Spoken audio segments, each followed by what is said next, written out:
Ron, why don't you give us an overview of where we are, and I think we'll hit the traffic first, since we have everybody on the phone. Fair enough. So I'll be quick. Good evening, John Queenan, Mike and Tully.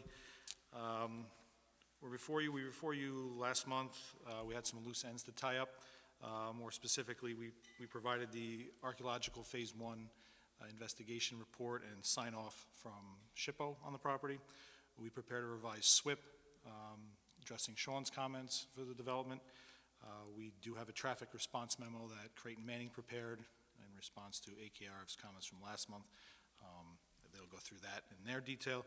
And we've revised the plans, basically some touch-up stuff, mostly addressing Sean's comments with regards to bulk table requirements and erosion sediment controls.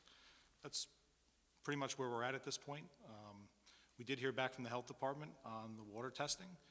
They did a conceptual review. They said everything so far looks adequate, but they won't do a formal review until, we have preliminary approval. So that's where we left with that.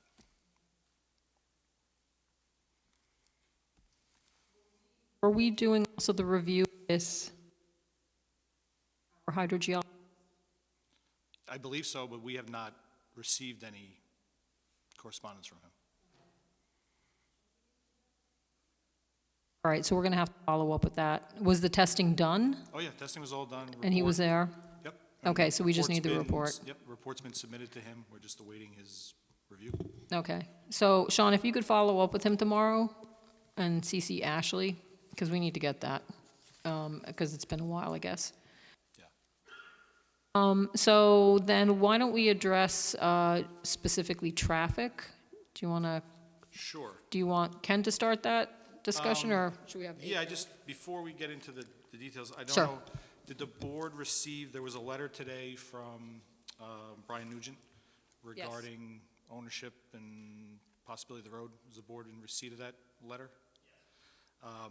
The applicant's counsel has been working with Brian's office and the town board. We believe that we have a solution if the village never does take ownership of the section of the road in their jurisdiction. It looks like that there could be an agreement put in place that the town would take ownership through easement or operation and maintenance, however it works out legally, but both our council and Brian have seemed to come up with a solution that he's outlined in his letter. That would be through the town board. So for the planning board members that didn't have an opportunity to see this letter, this was a response provided from the town board. We've been discussing the fact that we have to solve the circumstance regarding the fact that the village of Monroe has indicated at this point that they did not or would not accept dedication of the access road. And so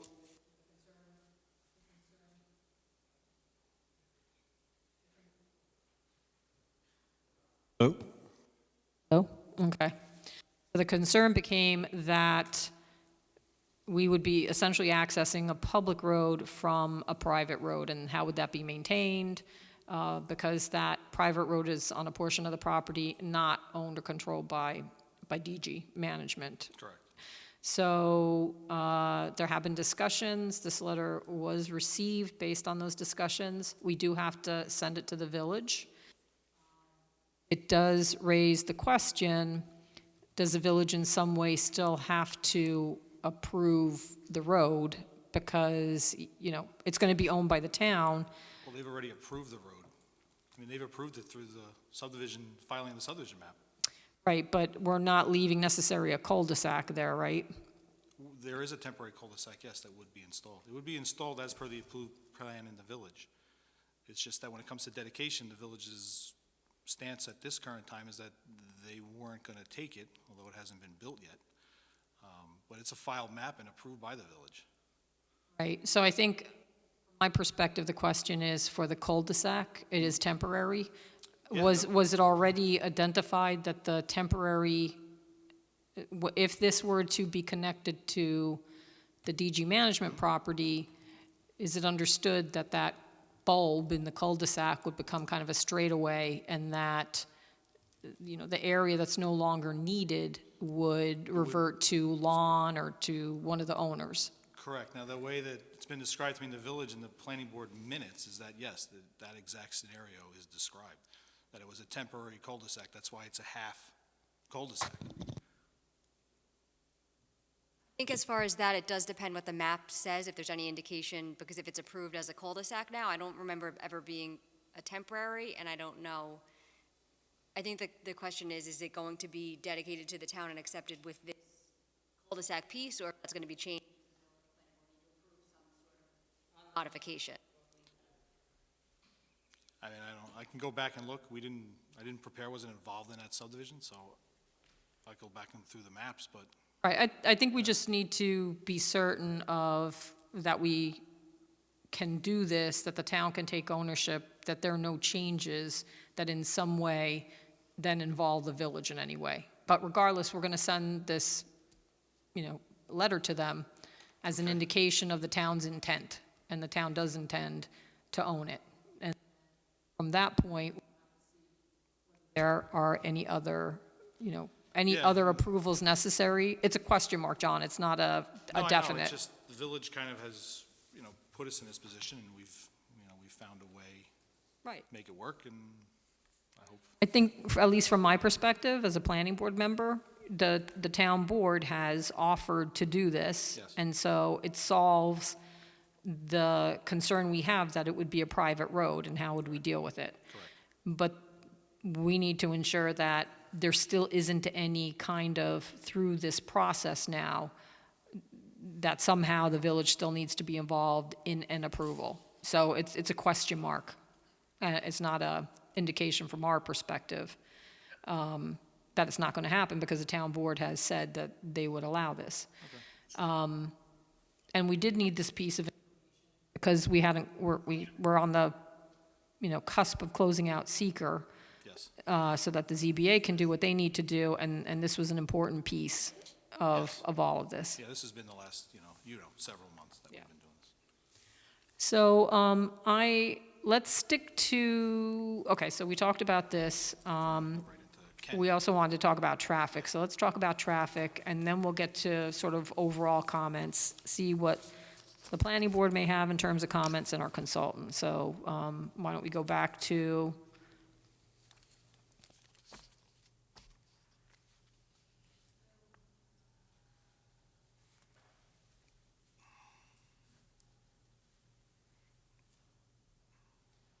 okay, so I think why don't we have AKRF speak first, because they wrote the review letter, and then I think Ken is going to respond to those comments. So why don't we start with AKRF, if we will? Sure. Good evening, this is Aaron Warner from AKRF. Can everybody hear me okay? Yes.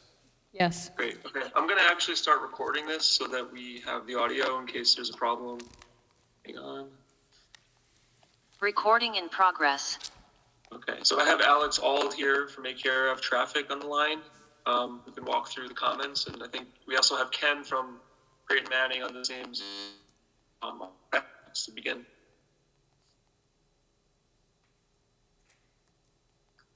I think you're muted, Alex. Are you there? Yes. Can you hear me, Aaron? I can. Yep. Okay, great.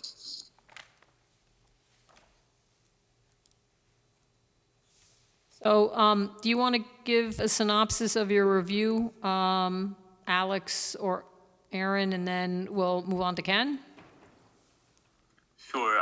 This is just an update, a follow-up to our previous review. In our memo, you'll see an outline of our comments. Essentially, the one issue that still we found outstanding was the Q analysis. So you'll see the first couple of comments, we were satisfied with Creighton Manning's responses, but most of our comments revolve around the queuing. So we just had some comments regarding the technical analysis that was conducted in order to determine the actual queues at the westbound approach of Route 208 and Shunnamunk Street, excuse me. So again, you'll see this comment repeated throughout the document. And also we also had a chance to look at a document that was received from Kimley Horn, who is the village's traffic consultant. And most of our comments pretty much parallel their comments as well.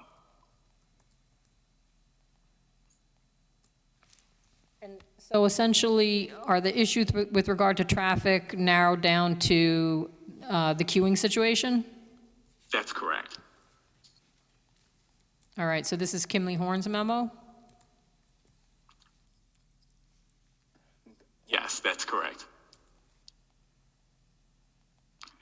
And they also had similar concerns regarding the queuing as well. So can you be a little bit more detailed for the benefit of everyone? When you say queuing, queuing where? Queuing coming out of the proposed road, or queuing that would happen on Scunnamunk? Queuing that would occur on Scunnamunk that would back up towards the site driveway. So that it would block the intersection? That's correct. So our concern was any vehicle queues that would accumulate at the westbound approach at Scunnamunk and Route 208 would extend back towards the site driveway and block access to the site.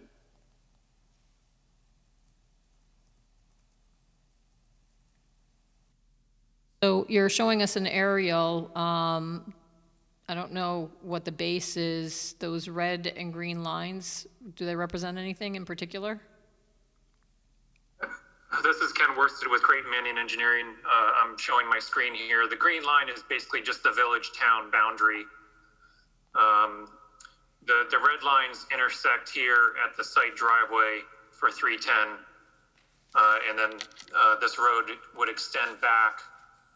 That cul-de-sac area would be basically in here, and then the DG Realty property is behind that, back in this area. As Alex was explaining, the concerns about queue would generally fall in this area here, extending back from the traffic signal towards the site driveway. And I agree with Alex's synopsis of the Kimley Horn memo.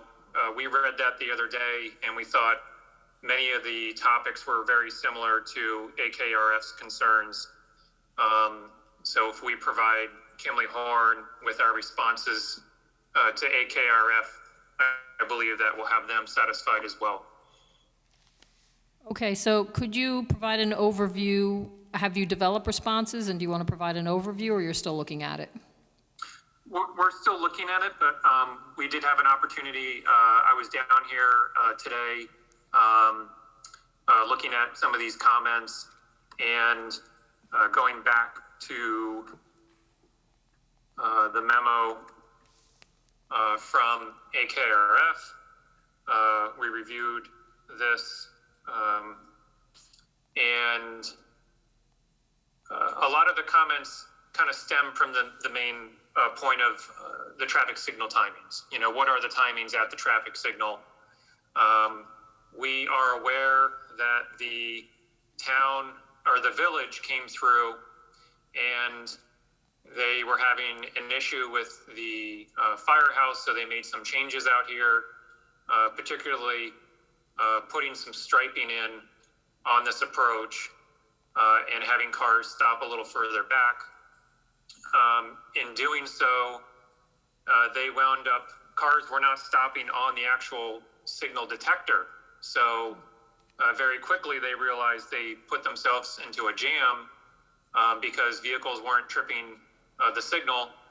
So I believe they met with DOT. DOT made some changes in the traffic signal controller.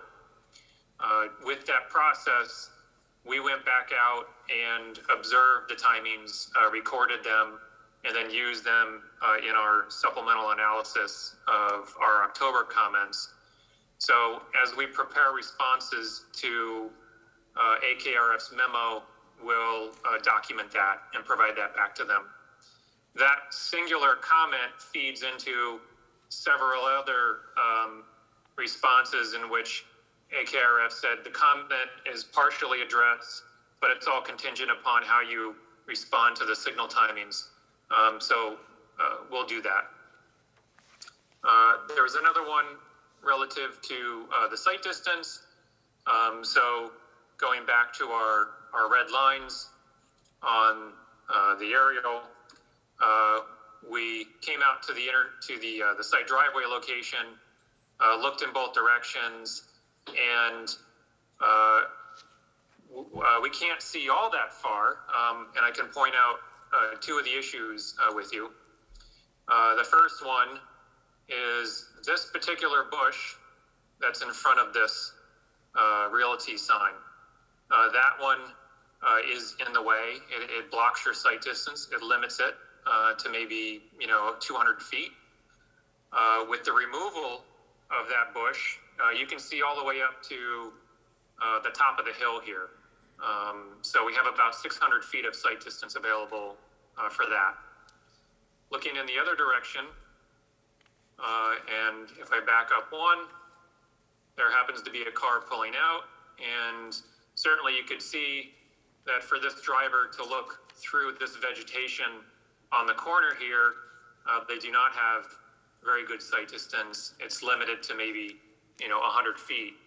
But with the clearing of this and the construction of the driveway, they'll be able to see down towards the corner, down towards the intersection, and they'll have approximately 365 feet. Beyond this, cars could be turning from either direction. So this is pretty much the best sight distance that you'll be able to get, in that location. Is the vegetation located on the property, or do you have to get permission from either the village or another property owner? I believe it's within the right-of-way. Here is a map of the 310 Scunnamunk project. Actually, it'll be this one. This is the map that was filed and approved by the village. And if we look down here, here is basically the right-of-way. Some of that vegetation is back over here within the property, the 310 property. The rest of it, I believe, is here in the frontage between the curb and the right-of-way line. So with that, I believe this area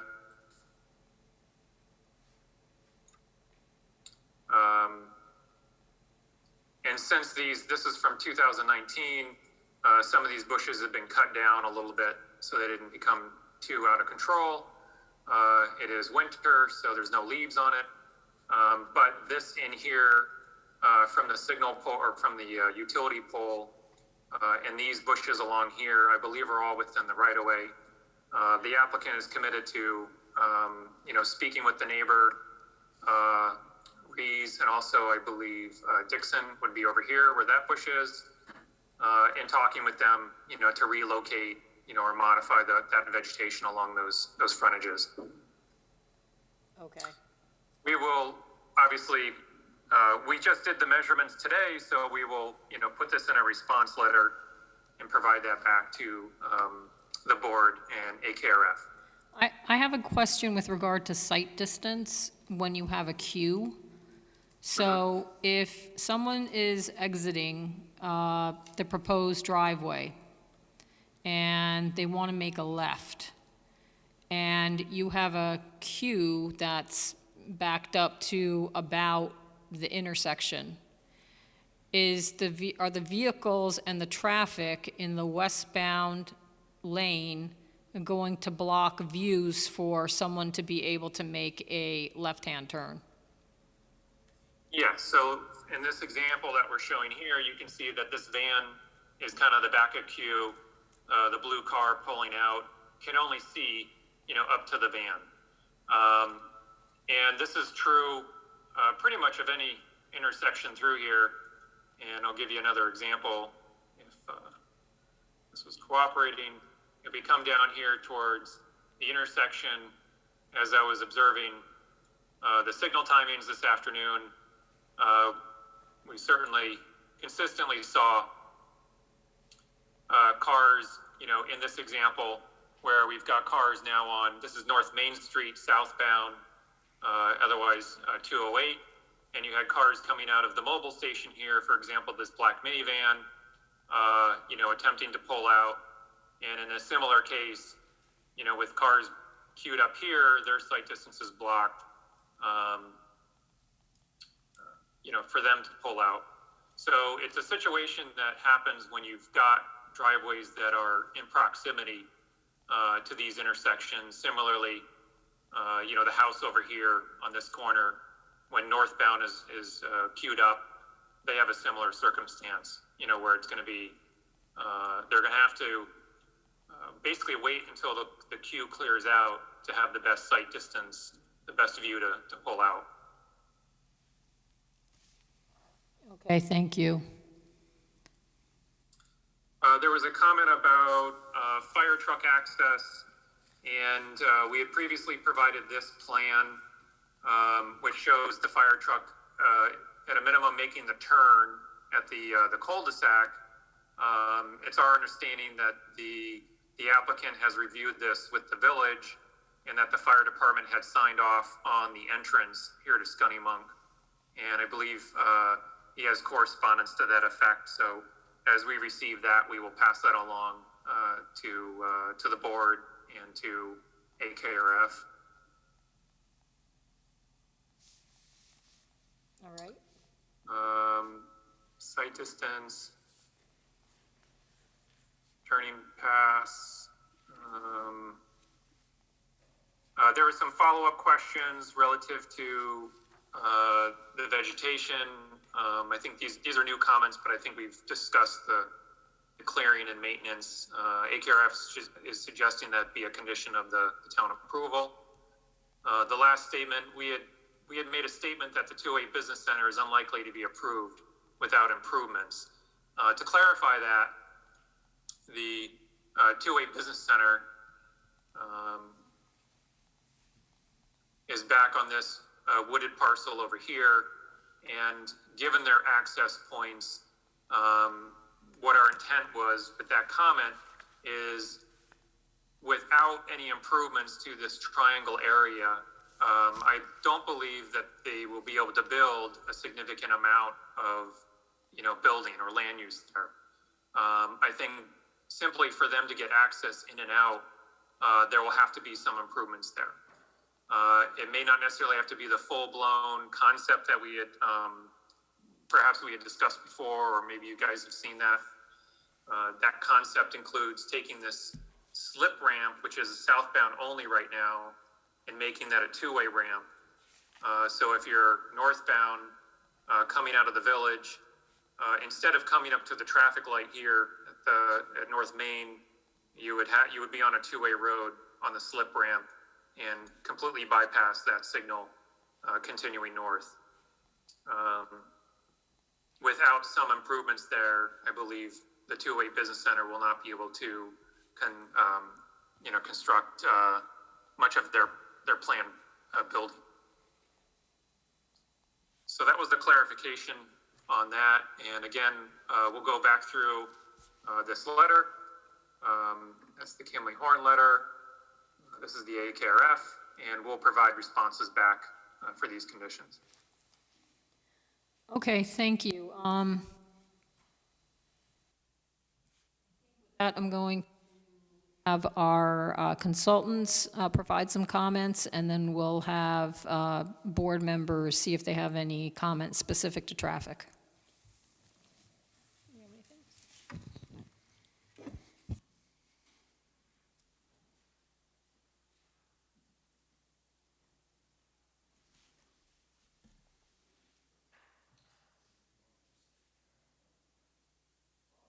We're having to go back and forth. Why don't you actually do all of your comments then? Yeah, that would probably make sense, since you're switching off.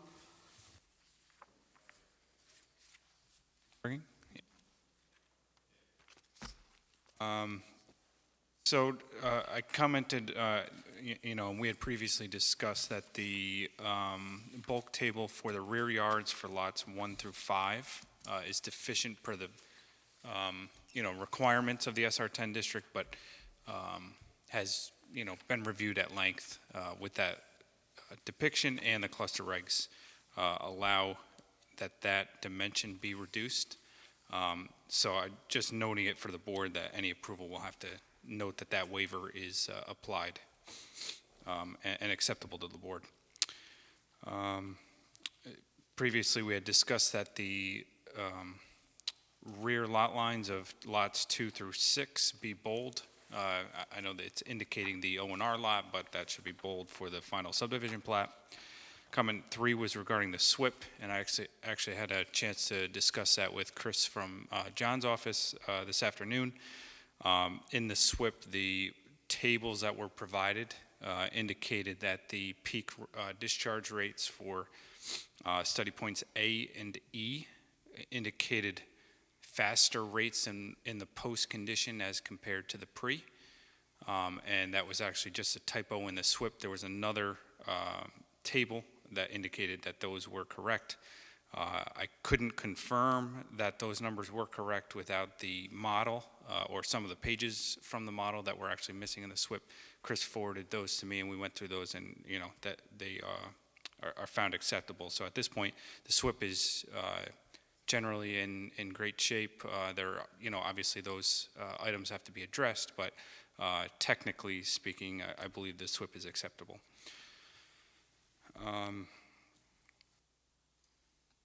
Talked about the traffic. We talked about the hydrogeologist, that we're still waiting on that. We talked about the access within the village, and then just continuous comment regarding we will need Orange County Health Department approval, which that can't be done until, or won't be reviewed by the Health Department until preliminary approval is received. And then finally, we will need the DEC approval for the sewer main extension. So, yep.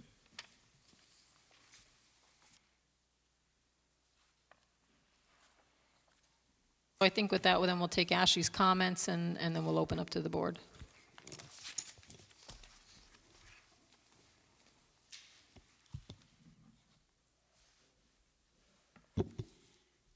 So the biggest issue, which was the access, we talked about that already, and that has a solution one way or the other if the village is not going to take the road, so that's good.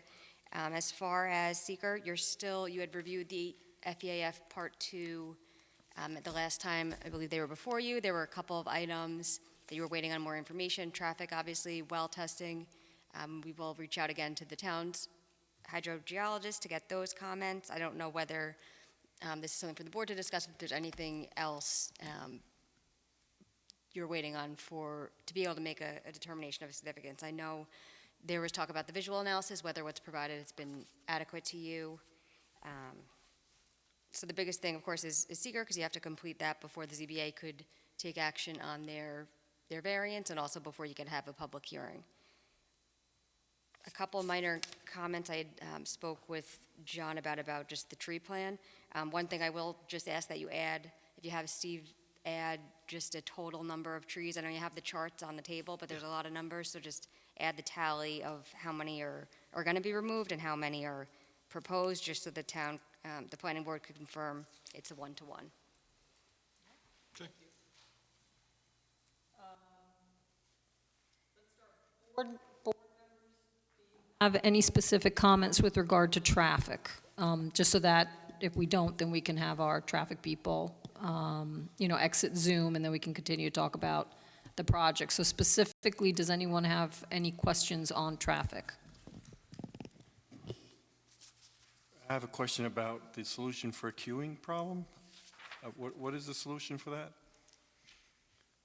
Is it a temporary solution, or? Do you all want to address traffic consultants, the solution for the queuing? This is kind of.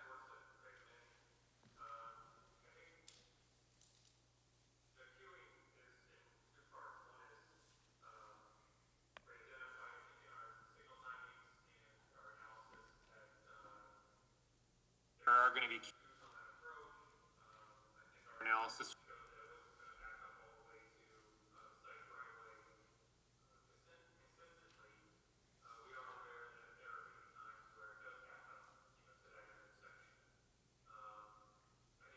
applicant had property frequently. I was observing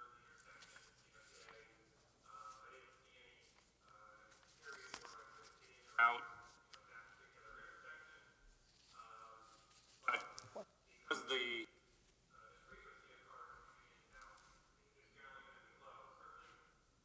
watched dozen cars out.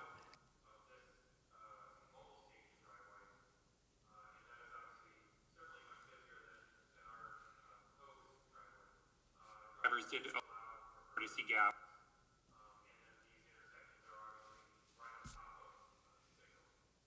We're expecting the same out if drivers would allow.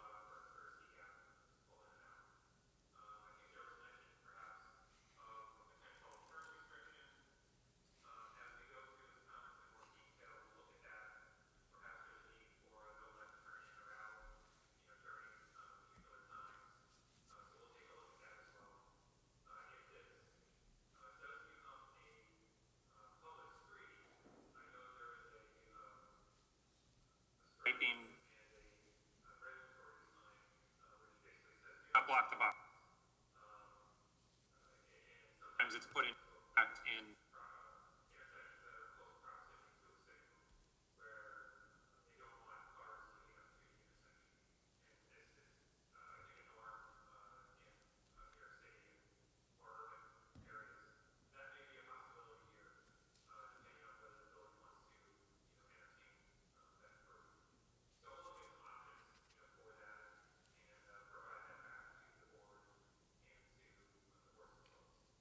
Are you saying that if somebody travels from North Main or 208 up on Scunnamunk Road, that if they want to make a left turn into the subdivision, that's not going to cause gridlock at the intersection of North Main and Scunnamunk?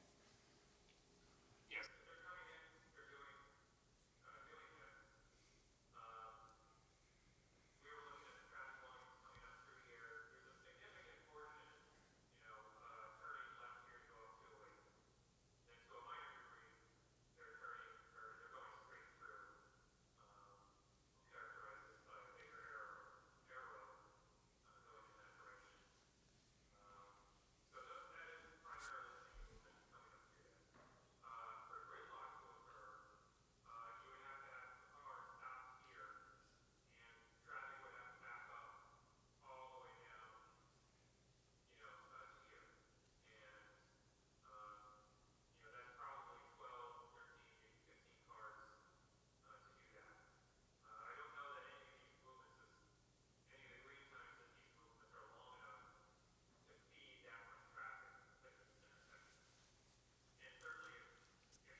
What about the turning left from 208 onto Scunnamunk? Could somebody get stuck in that intersection? So they're coming from 208 onto Scunnamunk? So would it be this heavier? No, it's gone the opposite direction, coming from 17. Coming from Mobile. 17M or coming from the Yeah, highway? yeah, exactly. So from the highway coming southbound? I'm making a left there, yep.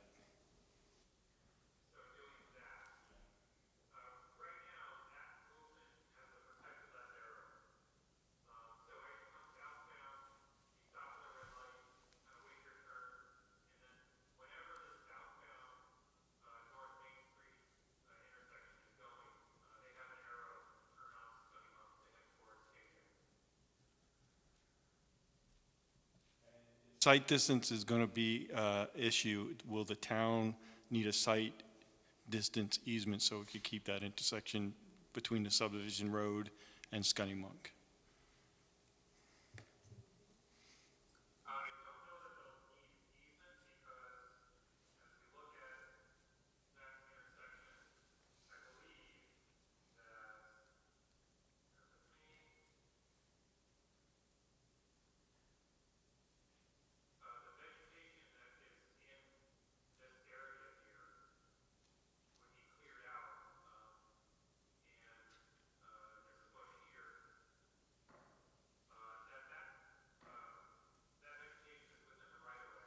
That's a village right away, though. It's not a town right away. It would be within the village right away. Right. Would the town need an easement to maintain that site distance? I don't think they would need an easement because it's within the right of way. So if, for example, there was, vegetation back here on private property that was causing the issue, then I think you would need to, essentially strike a line, across this part of that parcel and say this area now going to have an easement Again? for site distance.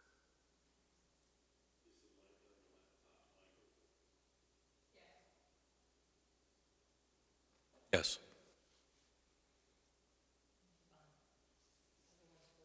Okay, that might be splitting hairs, but it is two different municipal jurisdictions, so the town would have to do the work in the village right away if they were to maintain that easement, maintain the site distance. That I don't know the answer to. Yeah, if the town were to take ownership of this road and there's site distance within the village right away, what the agreement would be relative to that. Okay, thank you. I have a quick question after looking at the maps, and I did ask our attorney and engineer. We did, as part of seeker, we included DOT as an interested agency, but is this access point the road within 500 feet of the state road, and is there any requirement the DOT has to review it, or sort of what's the status, if any, with regard to DOT being involved in the review? So we're about 375 feet away from State Road. So we're within that 500 feet. I don't know that they're required to review it, but if you did send it to them, I think, and you haven't heard back from them, you may want to prompt them to say, did you get it, did you look at it? And they may simply write back to you and say, no, we haven't looked at it, or we look at it and we don't see any specific involvement for DOT. I don't want to force them out but that's what I would anticipate coming back from. So, Sean, you know someone over at DOT, right, that can? Yeah, so let's just follow up and see if they have anything to say, because as you were showing the image and talking about site distance, it reminded me that I think we are within that 500 feet, so we'll just follow up. If they, this was this sent before COVID? I'm not even sure when we sent the lead agency, or during. During, Yeah, so I think it'll just be good to follow up to make sure we didn't leave them out somehow. And everything was obviously not the norm during COVID. All right, anybody else have comments?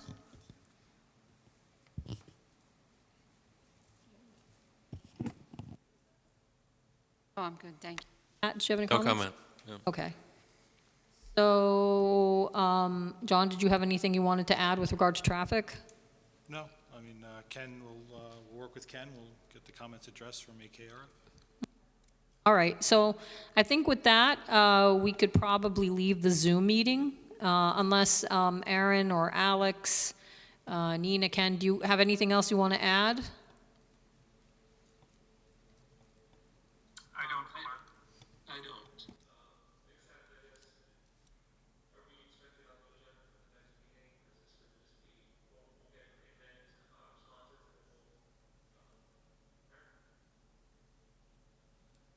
I think if you have responses, the possibility exists that they'll be on the next agenda, which will be in January.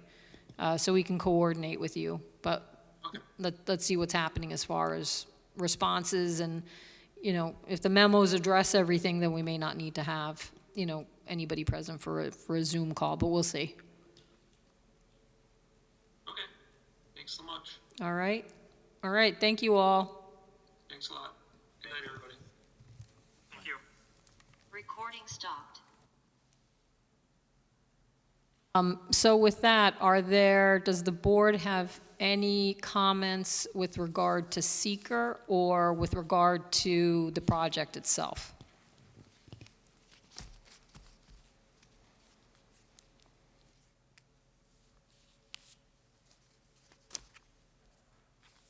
Do you have any comments at this time? I don't. Anthony?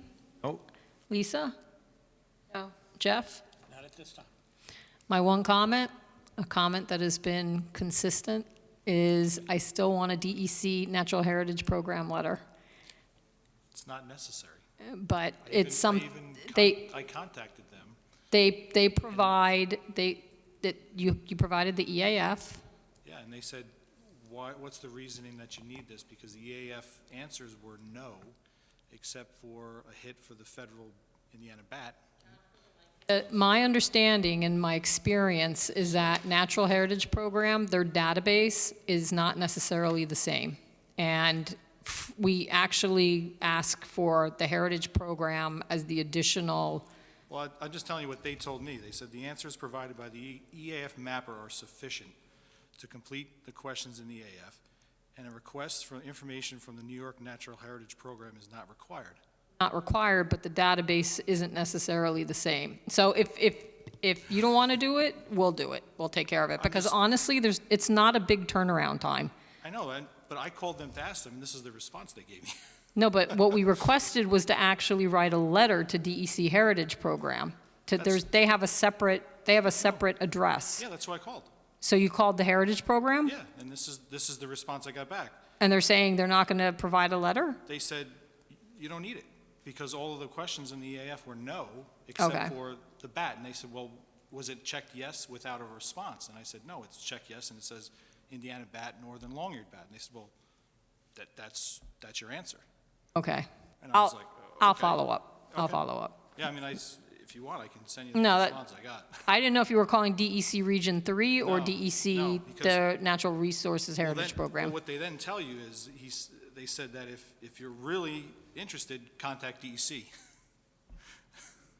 All right, maybe something's changed there. I'll look into it. 'Cause Thank then- you. Yeah, because they said, contacting the Heritage Program is not necessary. You can talk to your regional office if you have further concerns. Okay. So. All right, thank you. Thank you. Ashley or Sean, do you have any other comments? So with that, Ashley, what are our next steps? I think we have to send the letter off to the village. We need to just make sure what involvement, if any, they still have with regard to the project, if the town decides to take of that strip of road, village. I'll follow up with DEC. We have the traffic still ongoing. I need the comments of the water. Water comments. Water comments, any comments that were in Sean's review memo, which included the hydrogeologist. So again, we're close. We just have to Yeah, get I to the have finish just- line. I have water, traffic, and the heritage issue, and then whatever occurs at the village. Okay. All right. Is it- Do you think, Ashley, it would be appropriate to start drafting a neg deck just so that we have something together? It won't be complete. We're still waiting for some answers, but, I expect we need some kind of negative declaration, right? That's what I was going to suggest, if you want to authorize me to draft the neg deck, and then as the information comes in, if it's sufficient or if other things are needed, you'll have at least something to look at for the next time. So that's what we're going to do, Okay, so that we're good, process along. perfect. Okay? All right. So hopefully we'll get a lot of answers between now and the next meeting, and, move toward getting seeker completed, because I know you have to go back to the ZBA. ZBA and public hearing. Where are you with the ZBA? A little bit of a holding pattern. We made a few presentations. We were scheduled for a public hearing. Applicant's counsel wanted to re-review the application for certain aspects of it, so we have not returned yet back to the ZBA. All right? All right, Thank you. good, thank you. Have a good night. You too. Sorry for the condition. Well, other places. places are worse. I won't name them.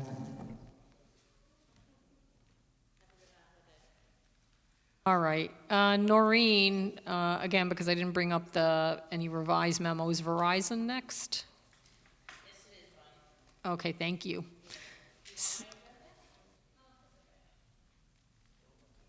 It'll be BJ.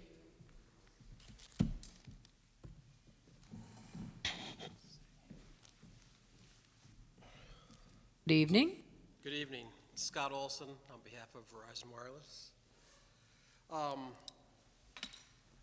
So, what we are looking to do is to install 6 antennas and related equipment on the roof of the Professional Square building at, 491 Route 208.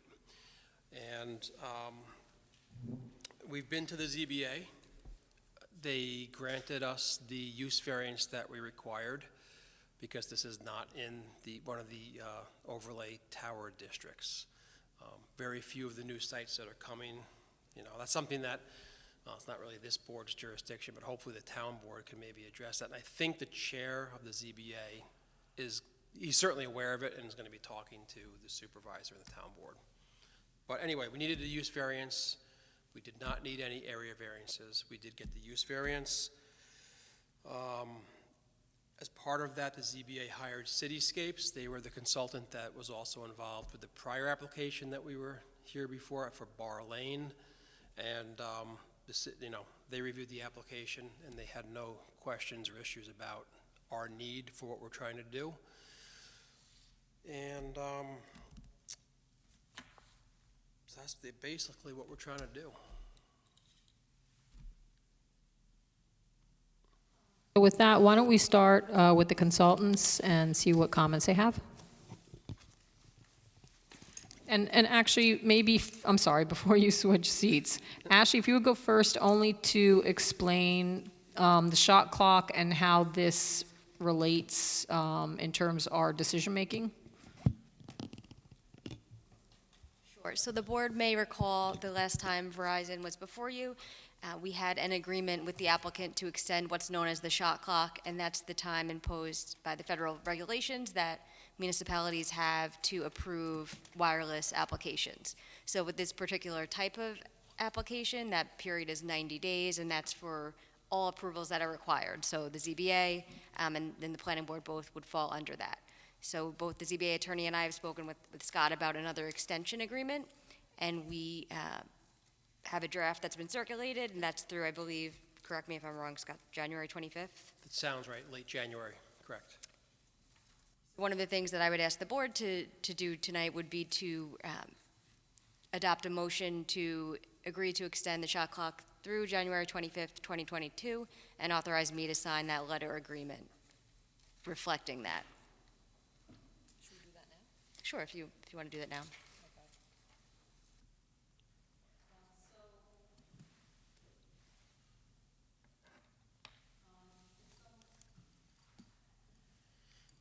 If someone would make a motion that we authorize our attorney to sign a letter in agreement with the applicant Agreeing to extend the shot clock timeframe for our review process. through January 25th. Through January 25th. Thank you, Pat. May I have a second? I'll second. Noreen?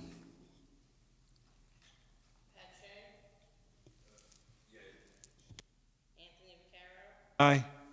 Lisa McQuaid, Aye. Jeff Manson, Aye. Bonnie Franson.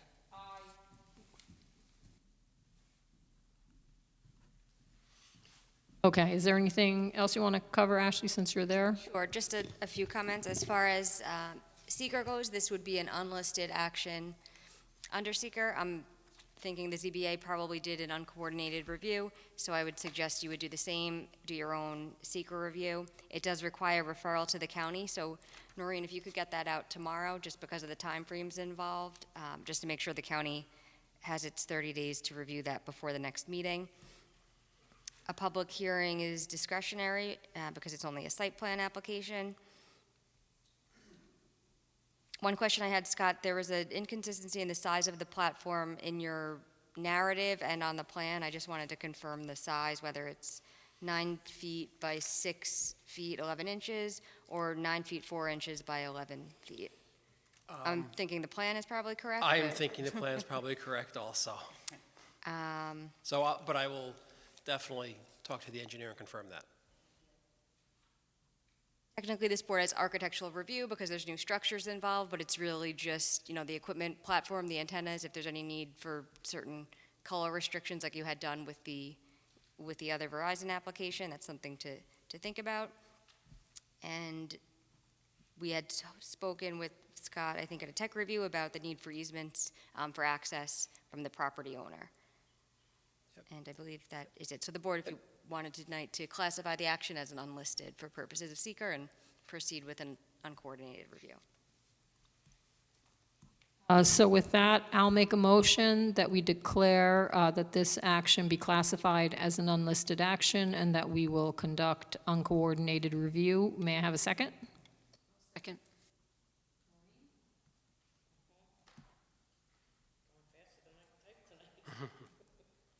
Pat Shea. Anthony Vaccaro. Aye. Lisa McQuade. Aye. Jeff Manson. Bonnie Franson. Give it to Mike. One more question, Scott. I don't know, I know there was a written decision by the ZBA that was still being drafted, I believe. I don't know I if don't there are have- any conditions the planning board should know about, or? I'm not aware of any, but I haven't seen the decision. I've got to follow up with David. Okay. Because what the ZBA did was they basically approved the project and authorized him to go and draft the resolution and have the chairman sign, so. But I'll follow up tomorrow. Sure.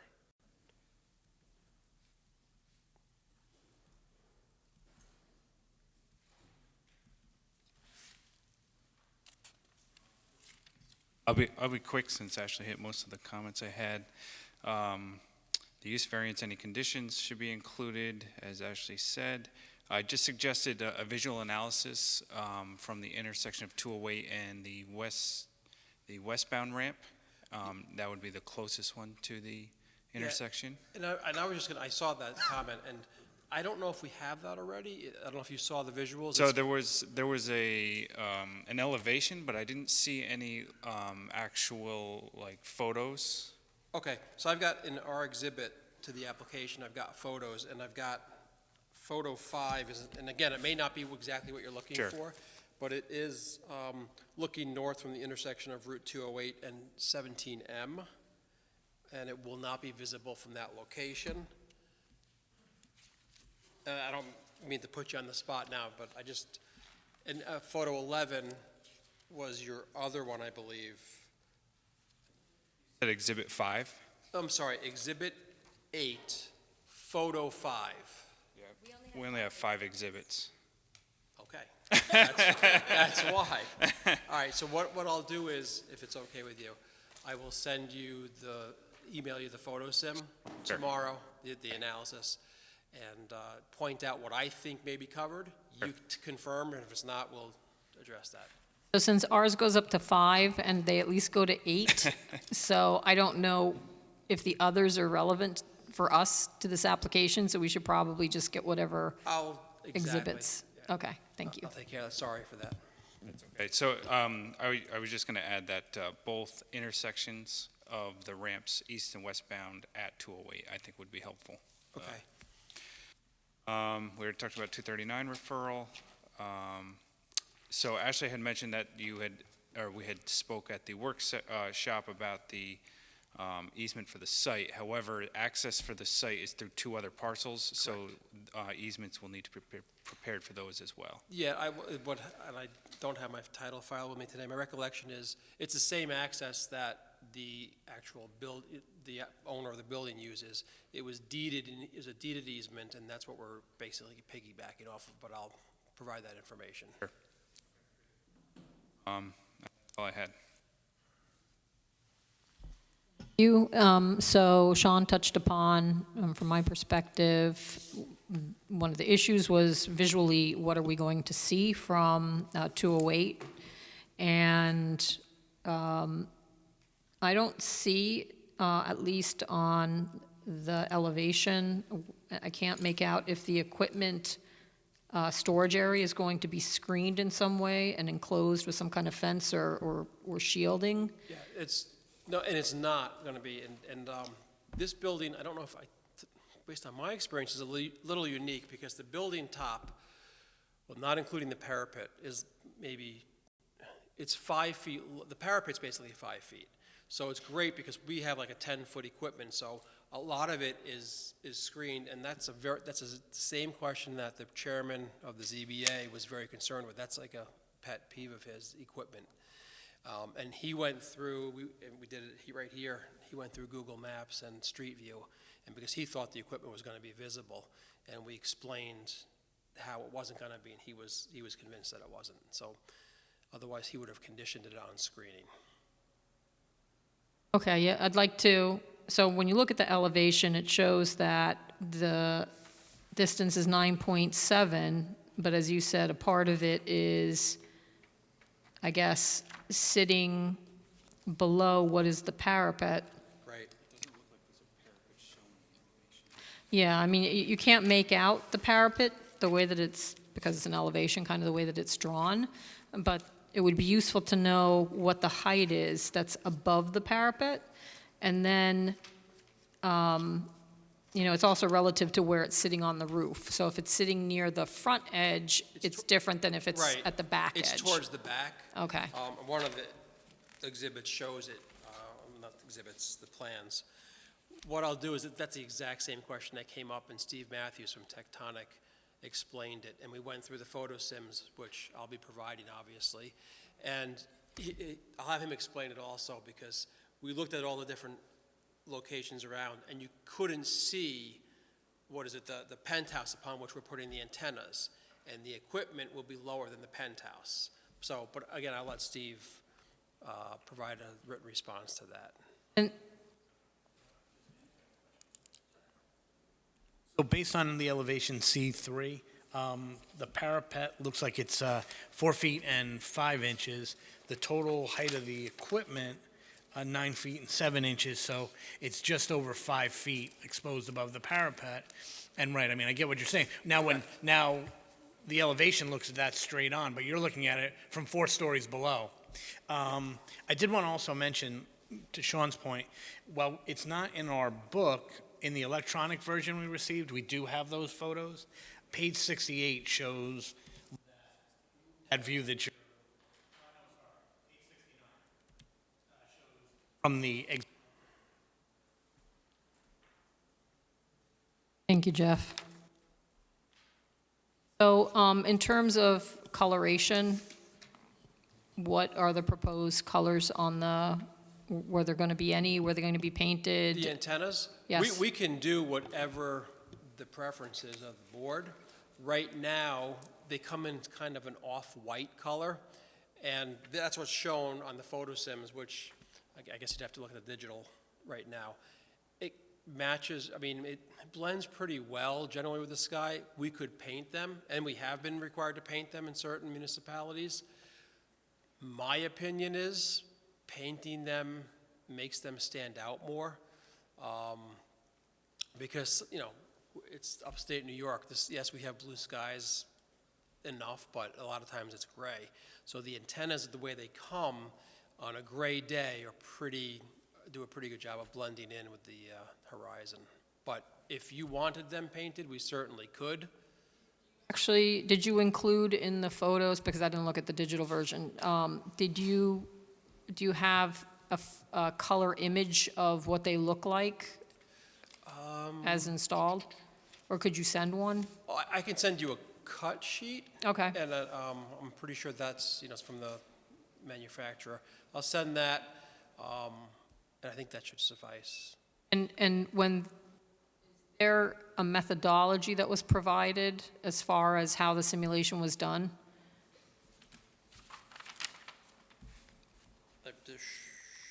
No, in this case, there was not. So they didn't, but I remember that question came up at the ZBA also. They did not use a balloon because of the existing structure. They used a structure to scale the antennas and the equipment. For co-locations like that, they generally don't need the balloon test. Okay.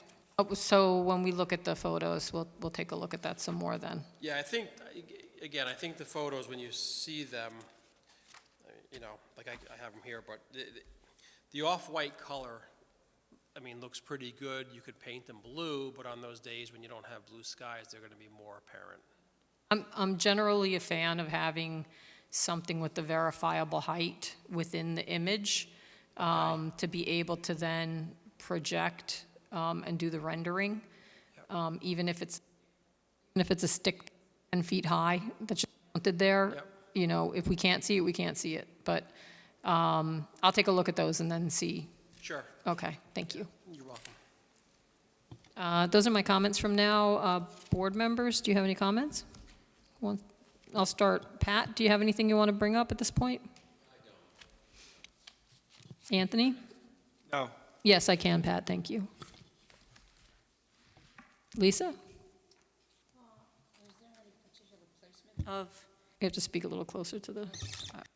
the antennas, you're going to put them closer to the front, to the back? Does it matter where you place them on the building? So they're going to be placed on the existing penthouse.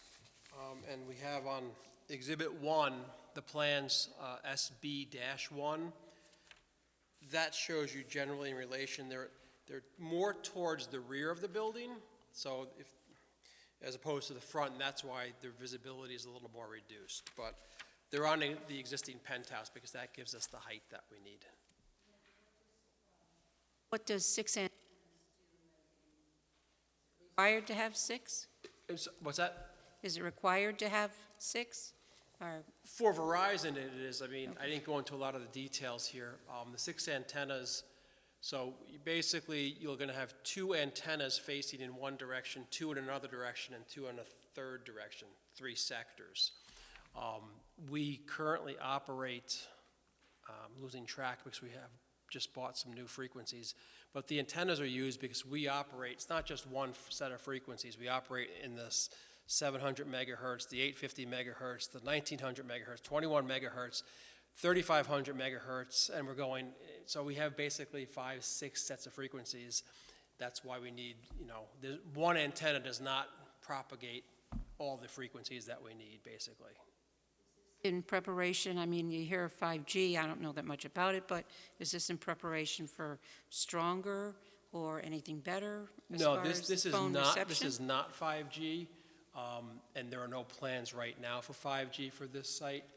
What the future holds, I have no idea. I mean, I hear that comment a lot. The need for it is stronger reception, or what's the need? No, well, the need for it is twofold, is that we do have significant coverage gaps in this part of the town, but more importantly, it's so many people using the network that it's a capacity drain. So, and it's people in that general area, along the highways and along the general area, that it draws this, they're drawing signal from other sites, and it's just, the sites are too far away to provide service to everybody. You're welcome. Yeah, the only thing I'm wondering is, harkening back to when Carr Lane, for the ZBA, public hearings, quite a bit of public, wondering just comparatively on,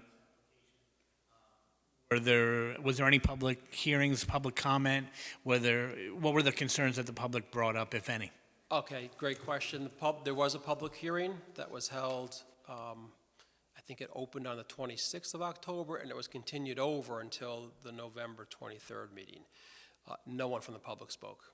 There were no public comments. They held it over only because at the October 26th meeting, their consultant, Cityscapes, had not yet provided a report, so they wanted to wait for that to be done.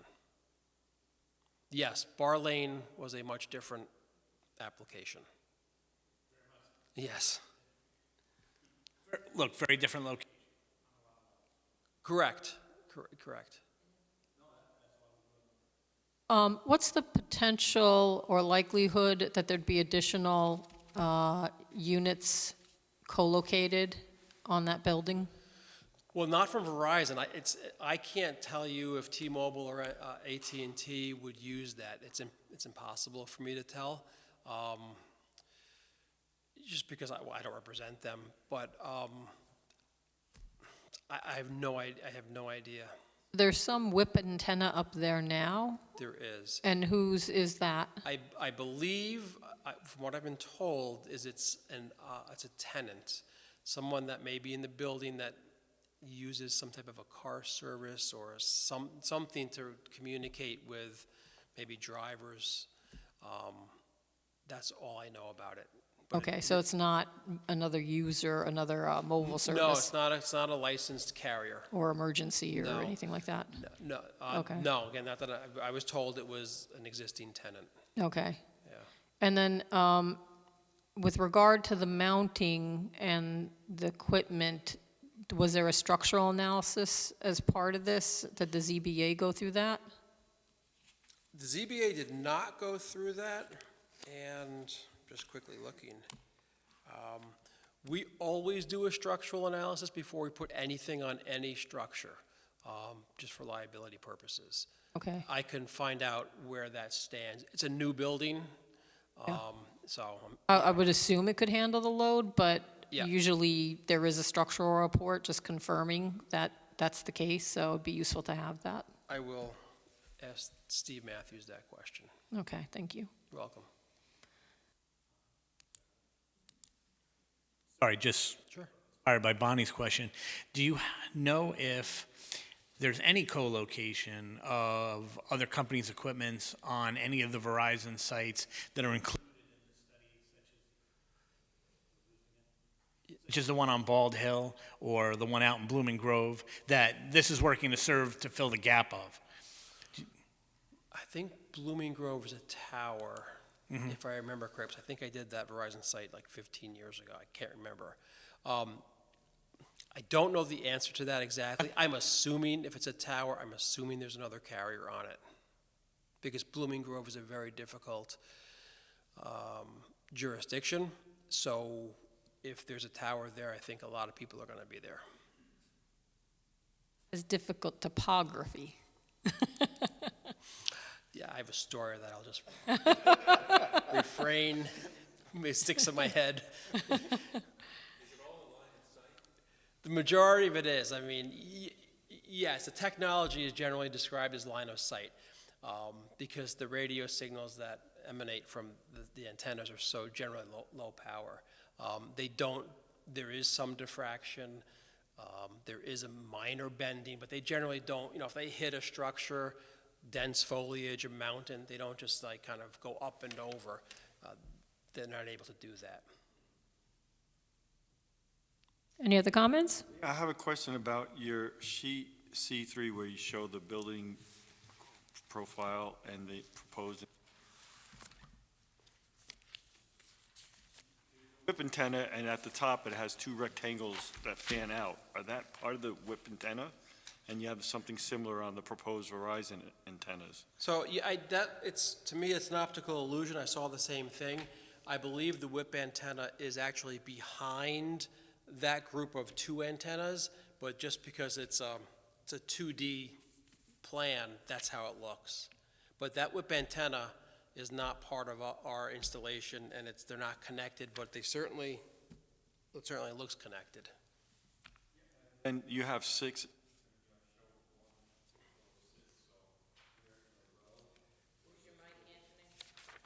Are the antennas on that typical sketch in a row? So there's, Okay, so if you're looking at C3 right now, Yeah. you're only seeing 4 antennas because you can only see, again, 2D, you're only seeing the 2 sectors.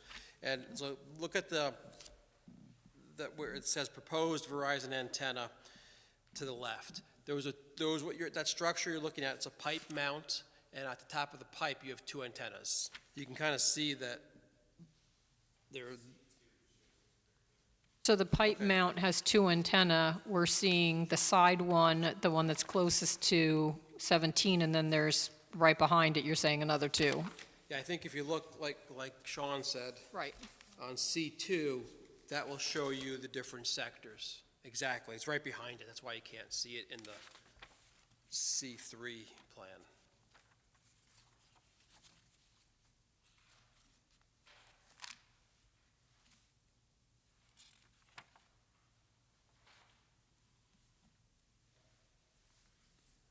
Any other comments?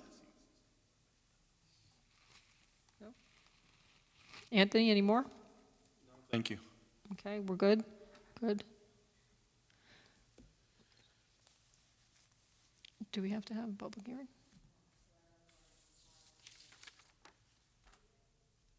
Yeah, my sense is, we might as well poll the board, because there's been a hearing at the ZBA level, and if this is just site plan for us, you know, it's optional, and I don't know that we need to hold another public hearing, given the fact that one has been held at the ZBA.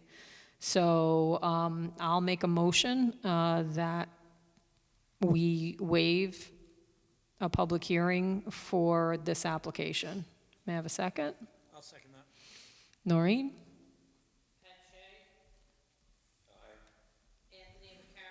Aye. Aye. Aye. Aye.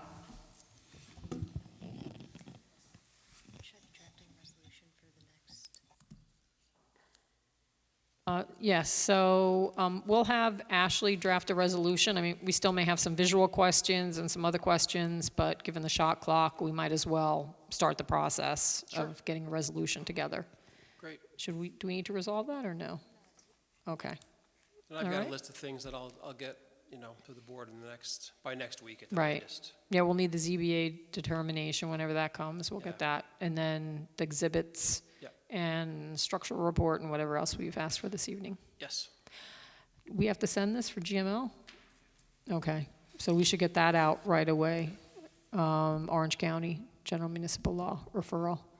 If you need anything from me, just let me know. I would, so we're gonna send the digital version, that's what they want? Okay, so that's good, and the digital version has all 8 exhibits, do you recall, since you saw it? It should, if it had the Because you said the visual- photos were there, right? That was Exhibit 8? Exactly. Yeah, so, Yeah, yeah, I'm in Exhibit 8 now. Okay. Yeah. yeah. And it has 7 and 6? I assume it does, but, I don't know if the electronic version is labeled quite like that in section. it's not showing it doesn't have the exhibit. Usually Doesn't have the there'll be exhibit a- tabs, but Yeah, it's not a tab, but usually there'll be a page that just says Exhibit 6, and then the rest is blank, and then, like it jumps to there's a site selection analysis, which I believe is one of the exhibits that comes after 5. that's 6. That- Exactly. right, Site so- selection is 6. So 6 is, I've confirmed 6 and confirmed 8. I believe 7 must be there. And 7 So- is just What's a 7? non-interference letter from Michael Crosby at Verizon Wireless. It's a So- one-pager. Ashley is looking at one of her pages that's supposed to be page 69, and the image isn't popping up. So perhaps just resend, Well, I'll resend digital. Exhibit 7 is there. Okay. Okay, so that's strange. Maybe it's the Wi-Fi connection. of all kinds of issues tonight, so it mean- would not be surprising. But we'll. Just I'll send it resend. direct, yeah, Yeah, just I'll resend resend stuff. to make sure that we have everything that's part of the package. of course. Okay? Yeah, Thank you. you're welcome. Have a nice night. Happy holidays. You too, thank you. Thank you. All right. Next item on the agenda is the BJ's Fueling Facility.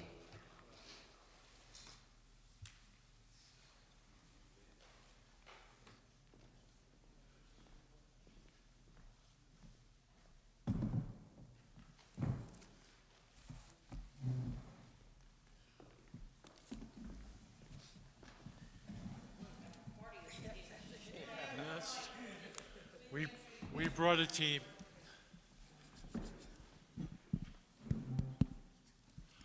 So we're going to ask somebody if someone could participate by Zoom, and I'm glad to say we did not do that. I'm George Lithgow from Jacobowitz and Gubitz. We're the project attorneys. With me, we have a cast of characters. Pat Smith from RD, he is the RD's project manager for this. Chirag Carr is sitting to my left. He is the project engineer. We also have Margaret Patterson from JLL, which is located down south. And you'll hear a few y'alls coming from her. But basically, it's going to be a presentation by Pat, by Chirag. We also have Mort O'Boyle and Jason Carr. Mort O'Boyle's from BJ's. Jason Carr is from Stantec. He's going to speak briefly about the fueling station, environmental protection features that he works on with BJ's at a variety of locations. And Marissa Wagner from our office is also here. If I forgot anybody, we'll introduce them the next time. Yes. Yeah, we're in trouble here. Okay. You can, if you click on the left-hand side panel, no, yeah, if you click on at the bottom slide. Bottom? Yeah, it will load up. See? So we don't need to have a slideshow, we can just leave with this. Oh, I'm sorry. I thought you were having trouble with that. Give me my business card. So while he's getting that information, let me just give you a little of the background about this. This project, Harriman Business Park, was initially started development in the early 1990s. As part of that development, there had been some production wells.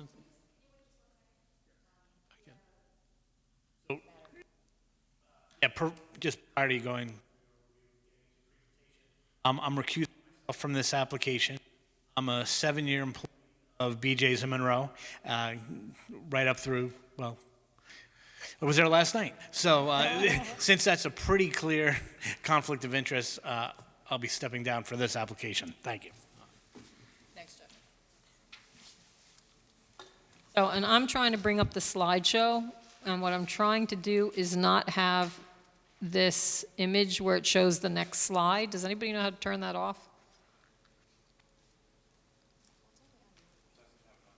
Oh, okay. I guess it's mine. Sorry. I wasn't even looking up. I was looking at my computer. So, all right. Just let me know when you need me to change slides. Okay, so let me just give you sort of how we got here. And a couple of steps that are taking place which are not directly related to the proposed redevelopment.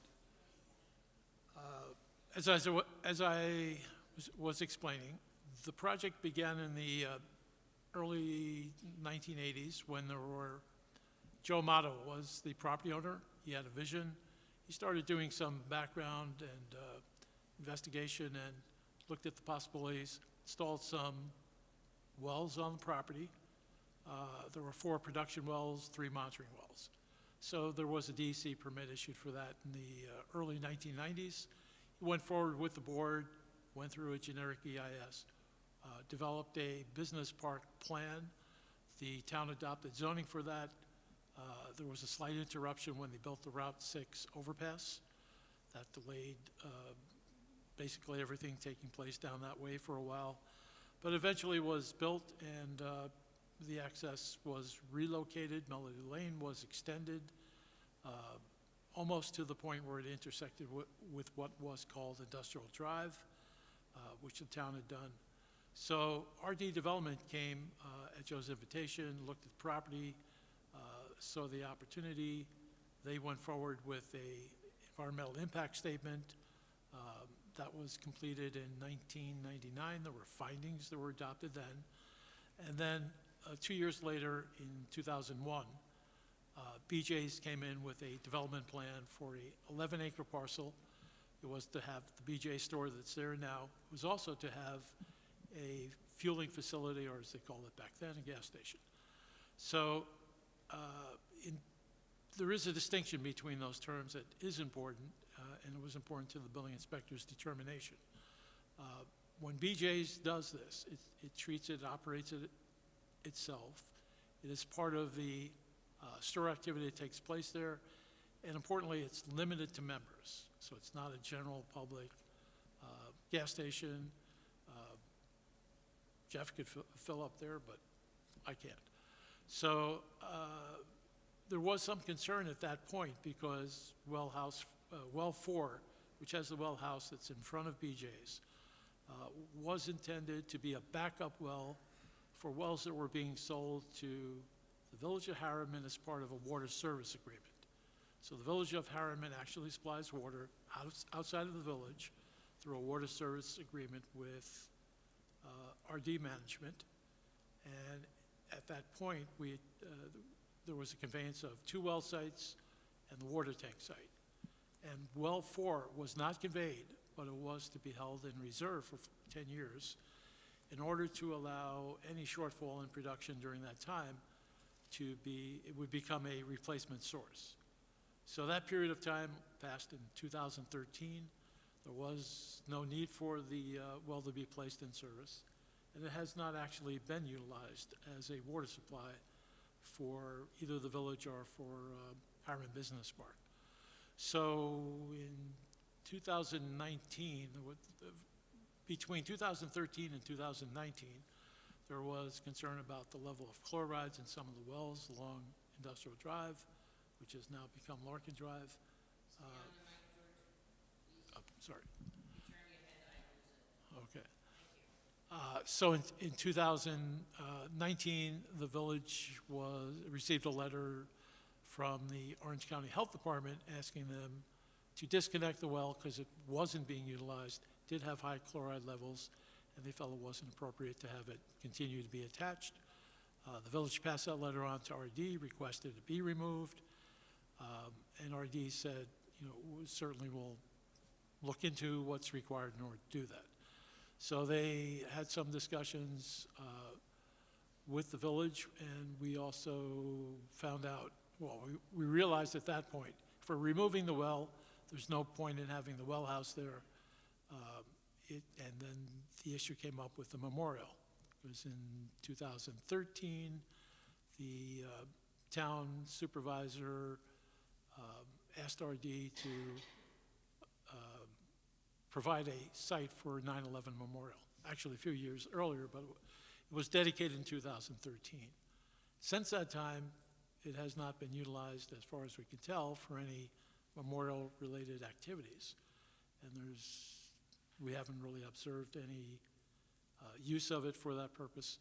So the 3 things that sort of combined. One is the well had to be removed. The well house was going to be taken away because otherwise it would be vacant, and potentially it could create some problems. So the property would be regraded, and then the question came as to whether or not it could be utilized. It's otherwise, once the well is gone, decommissioned, there's no reason not to utilize it.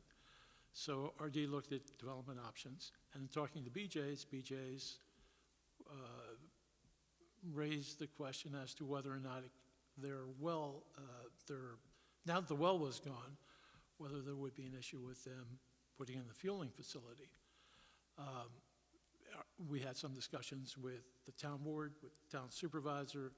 We had a recent discussion with the village. That is not currently a concern on the part of the village, which was a big part of the reason why it was withdrawn as part of the application was made in 2001.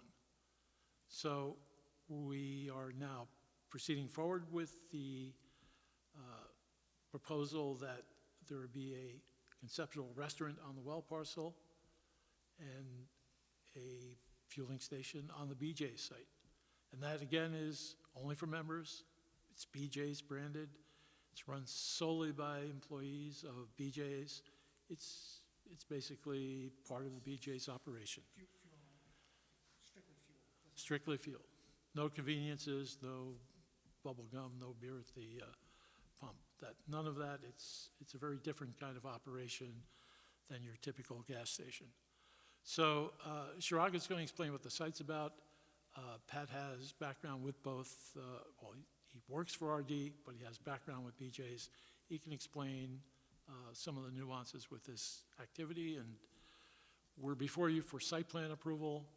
our hope tonight is that you could classify it, start the secret process, and, we certainly have some work to do. We got a memo from Sean tonight that we're going to be responding to, but, everything, we think we can do a nice project and add some ratables to the town.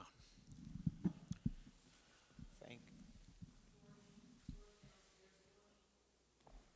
George downstairs. George, I'm hearing noise come through. I don't know if downstairs. What kind of noise? It almost sounds like you're on some kind of two-way radio.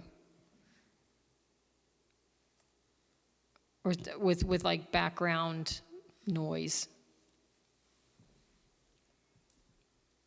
Just so you know, so I'm just letting you know. I don't know. It's kind of staticky. It just reminds me of someone trying to tune in if you're like on a radio, going from station to station.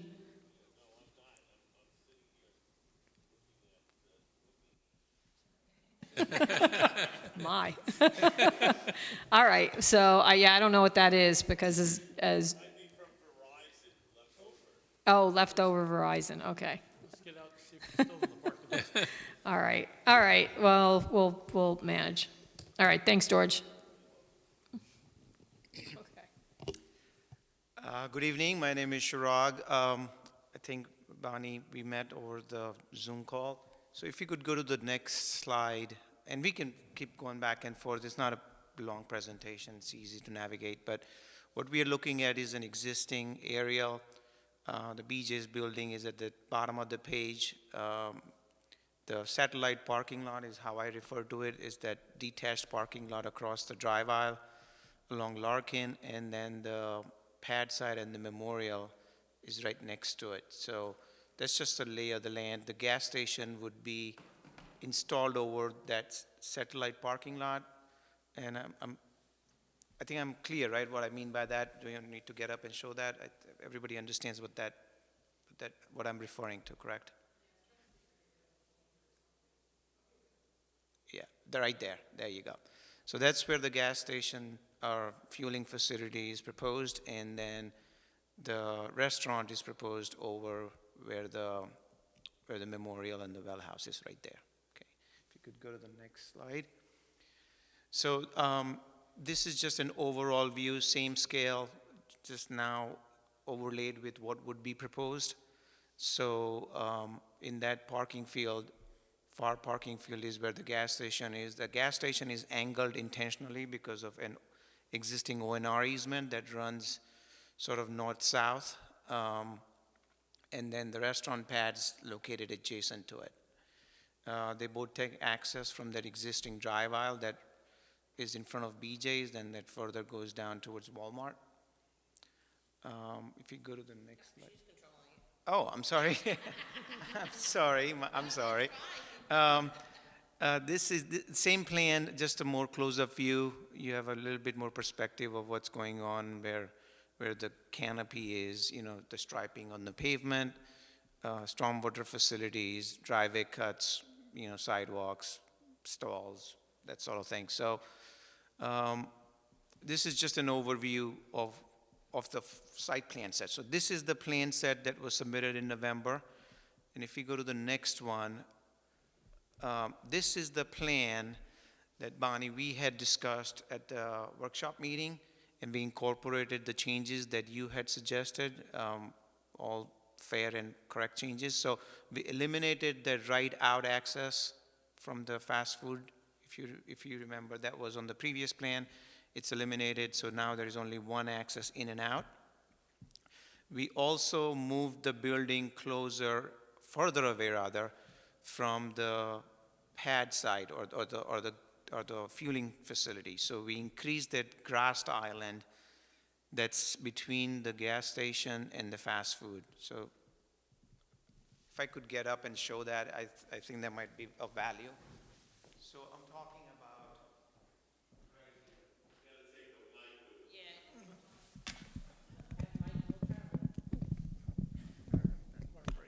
Okay, so the one that I'm referring to is this one right here. So if we can go back to one more slide, you will see that it was quite skinny. And I moved this building further down, sort of west. If you go to the next slide, you can see the change. So that created a wider landscaped island, which was one of the comments that you had provided. And in general, what we had done, I think one of the other comments you had suggested was that this curve was closer to Larkin Drive. It was right on the 10-foot setback, so it complied with the code, but your comment was to create a little bit more of a grassed area, so there's landscaping and, you know, the traffic lights, you know, the headlights of the car. So we've reduced this drive aisle from 24 to 18 feet. Okay, so we pulled the parking expanse closer towards the canopy. Everything else remained the same. There is a potential, if board agrees, to eliminate these 5 parking spaces, because as George had explained, there is no gas station element. There is nobody parking and going in to buy chewing gum or coffee, etc. So this just prompted from the code.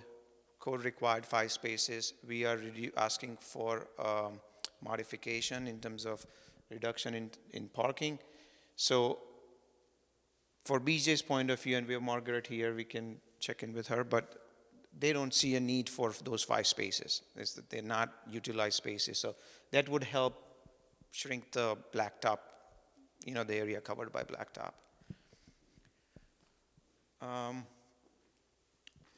If we could go to the next slide. So one of the comments during the workshop meeting was that you wanted to see the stacking of the cars as to how they would stack visually.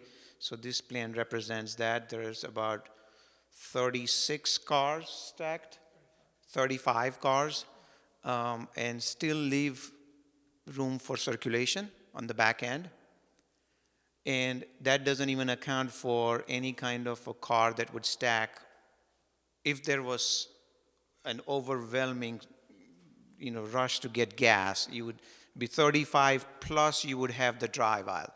So the drive aisle is 24 feet wide, which means that if there's a car that's standing there, there's still enough room to go around it. So more than sufficient parking, more than sufficient stacking rather, for, you know, for the use. BJ's would be delighted if this was the business that would happen here. So, I think we'd never see a day like this, in my opinion. So that's this exhibit. If we go to the next slide, please.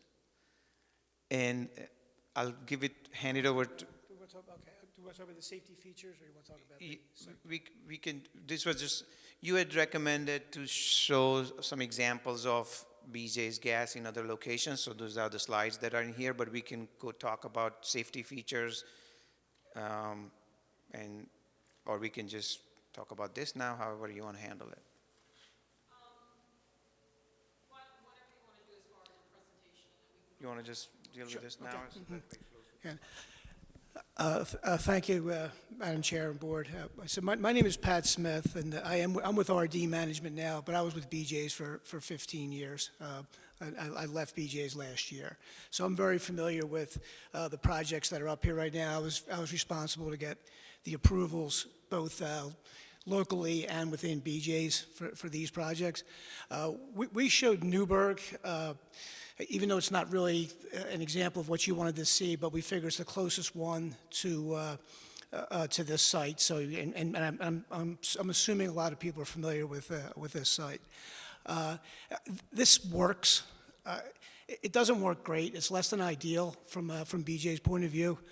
First of all, there's only. You want me to come up and show it to you? Okay. So the number one shortcoming is there's only enough room for 24 cars stacking, which is plenty. It does work for BJ's. The reason being is they were afraid to lose these 18 spaces. This site is much smaller than the Monroe site, so the parking here is a little bit tighter. It hasn't been an issue since the club opened. I was actually up there today. I talked to the club manager. it's not an issue with the parking. If they were going to do it all over again, they probably would have removed those spaces and put those spaces in. But it's fine, it's working fine. The other disadvantage here is this two-way traffic right here at the entrance.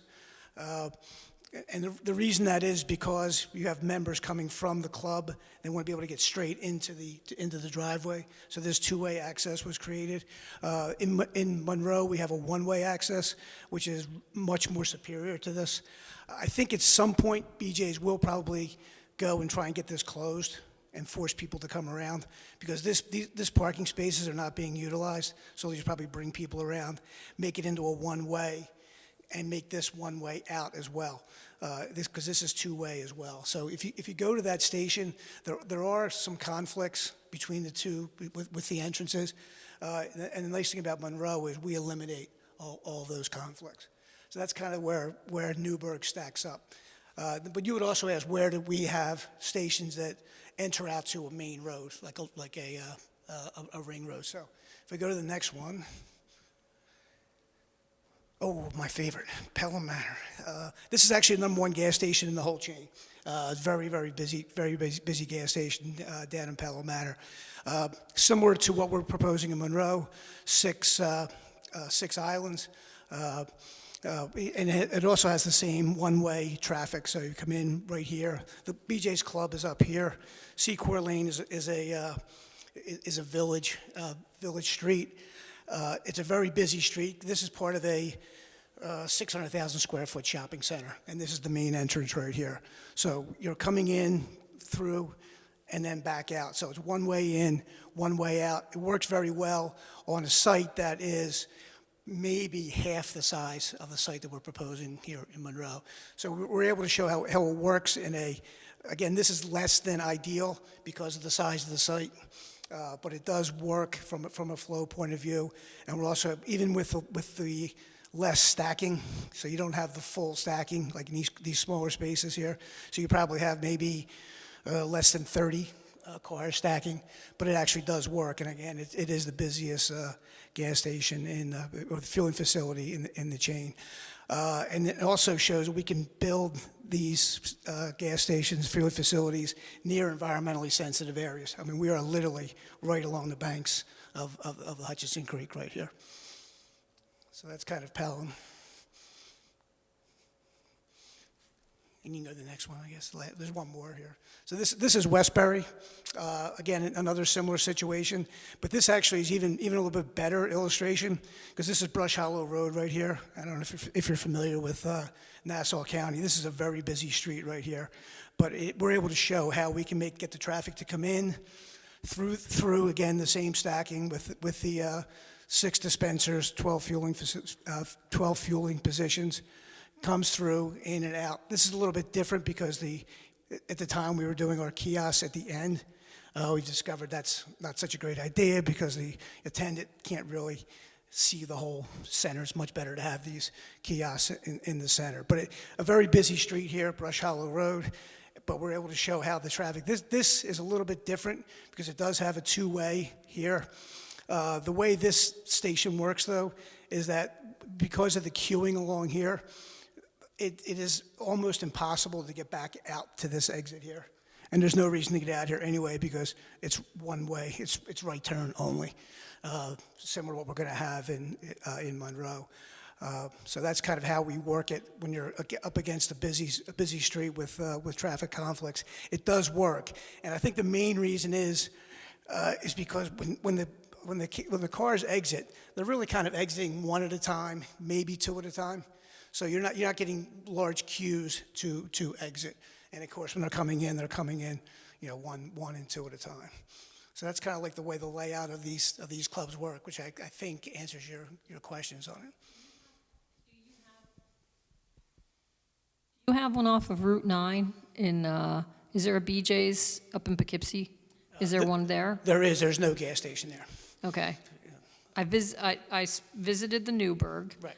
And I was at another one, and for the life of me, I can't remember where I was that I saw it. Yeah, that would have been what we call fish kill, but or BJ's calls fish kill. Dating myself. But there is no fueling facility there. That club was done similar to actually that club's even older than Monroe. I was definitely at another one with a fueling facility. Like I said, I just cannot for life, I passed it by and I can't remember where it was. I'll think of it. Albany, maybe? No, would you have one down in New Jersey? Oh, yeah, there's several in New Jersey, yes. Oh, I think it was, I was headed down to, New Hope area. Okay. Do you have one off of 202? What do you think? It's Mark? I'm okay, trying to think. I'll think of it.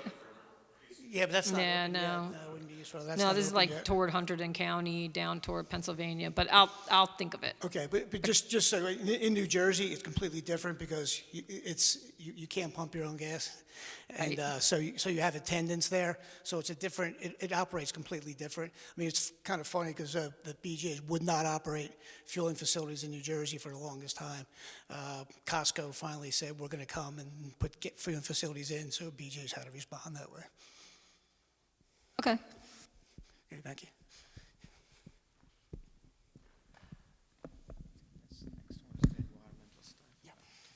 So go to the next one, yes, please. Yeah, okay, so there you go. Hi, I'm Jason Carr with Stantec Consulting. I've worked with BJ's as a consultant for approximately 20 years, and I've been involved in about 80 gas stations for them. I thought we would just speak to a few of the highlights of the safety components of the fuel system. So this is just a cutaway view showing of the components, the major components of the fueling facility. It's actually a pretty good graphical representation showing what the canopy and the kiosk would look like. You saw something similar in the at the Newburgh site, and we do have some actual photos that we'll walk through after this slide. The first item I'll point out is the fuel storage. BJ's has 3 underground storage tanks storing regular unleaded, premium leaded, and diesel fuel. There's going to be a total of proposed to be 6 dispensers with a total of 12 fueling positions. So each dispenser is going to have 2 hoses on the opposite sides to allow 12 cars to fuel. BJ's does use extra long hoses. The hoses are intended to allow customers to reach the other side of their car so they don't have to back into a spot if their fill port on their vehicle is on one side. They could fill on either side of the dispenser. A couple things I just want to highlight: that the system is completely contained with secondary containment.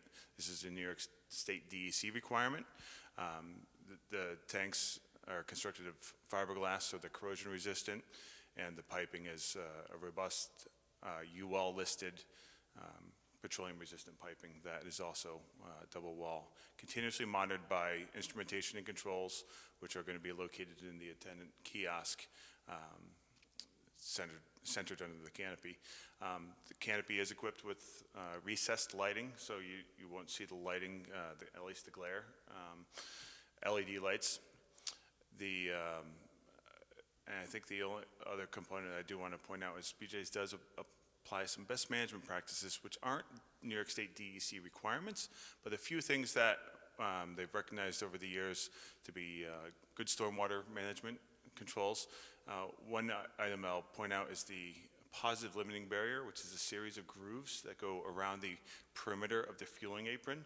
These grooves are designed to just be a passive containment system to prevent stormwater from sheet flowing across, but also in the event of a small drip or spill at a dispenser during a fuel transfer, it's contained, allowing BJ staff to properly clean it up or maintain it that way.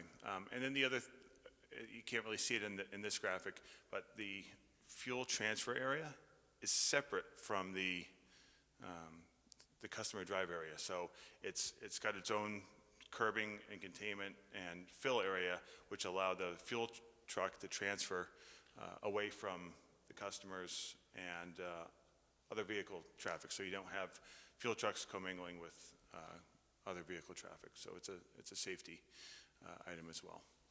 I guess the next slide. This is just a color elevation of the canopy and kiosk.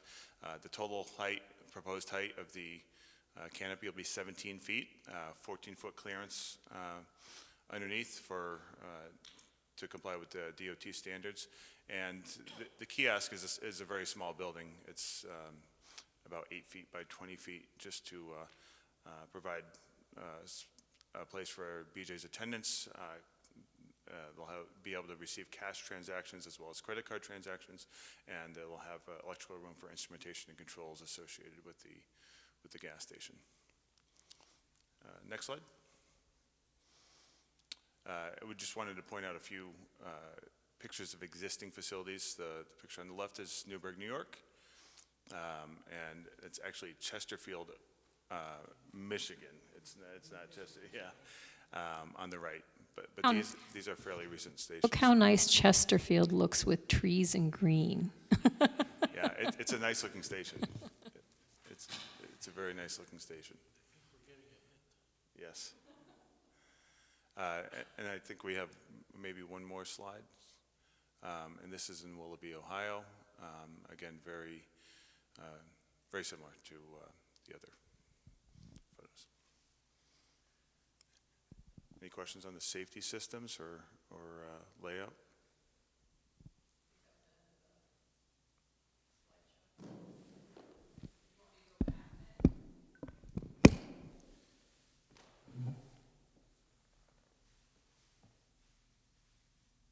I'll leave this up. Was there anything else you had as far as your presentation at this point?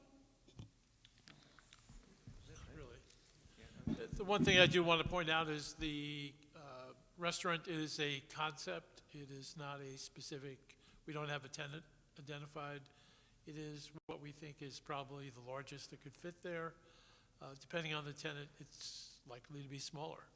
But that's what we wanted to do in order to give you an opportunity to look at potential impacts and see if that can be accommodated. Are we approving at the restaurant, or you're just showing that to us for purposes of demonstrating you could get another building there? I think what we would like to do is have it conceptually approved with a note that we would come back if there's deviations. I anticipate there probably would be, and we would come back and say, instead of 33 spaces, we're going to provide 25 because so it's a smaller kind of, but it's a generic use. It possibly could be something different than a restaurant.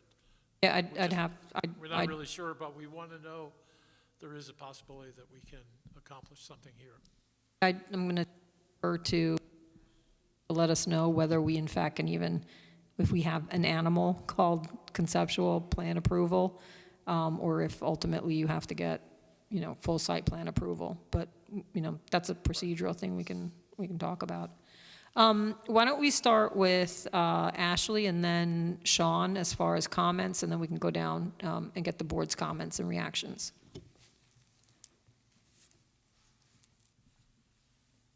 Just to touch on that one last issue, there's no conceptual approval. It would be a site plan approval you'd be seeking, and then if you would need an amendment in the future, because it would be something different than what's shown on the plan, you would have to come back. As far as seeker goes, so George mentioned a little bit about the past seeker reviews that have been done for this site.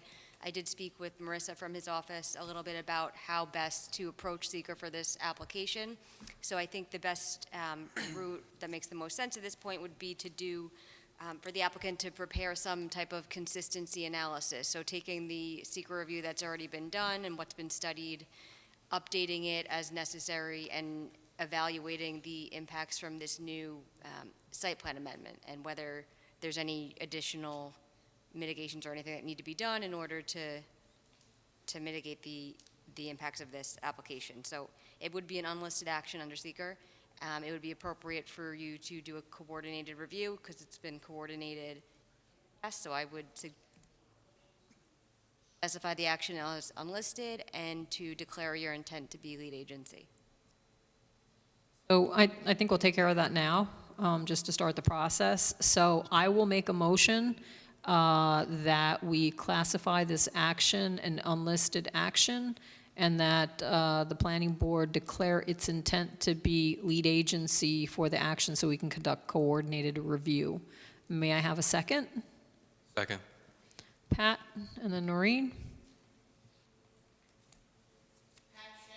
Aye. Will this require a public hearing? Aye. Aye. Aye. He's recused from this. No, there's no, that's okay. Act like he's not even here. So the record should reflect, I guess there's one recusal and then one vacancy. And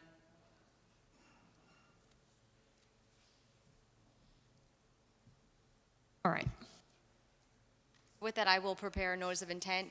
We've had some back and forth as far as identifying the involved and interested agencies, so I think Sean weighed in that I think we have them all set, so I will prepare that for circulation. I do think what was shown tonight, I don't think that's what we have, so if you could email me whatever current plans there are. The revised plan, yes. The concept plan? Yes. You just need one sheet, right? Well, whatever we're going to be circulating for purposes of seeker, I don't know what you have. I don't have any. Yeah, because I think that, because you showed two plans, actually, the one that we saw originally and then the one that was starting to address some of the comments that I had had. So I guess, Ashley, you need that second one. Yeah, Right. so that we could circulate. But we have 19 sheets or 15? No, that is one sheet drawing for now. Right. Okay, It's so only we'll one use sheet. that. Okay, so it'll be one additional sheet with what you had on top of what you gave previously, is Yeah, that? so that new sheet that I was just talking about would replace the site plan that's in the set, but that site plan, that new sheet is not fully engineered yet. So the large plan set is the old layout. Correct. And that one sheet is the beginning of a revised version of the plan. So we shouldn't probably, other than in existing conditions, I think all we need to submit is the new concept plan, yeah. Okay, all right, Yeah. so I'll send that over.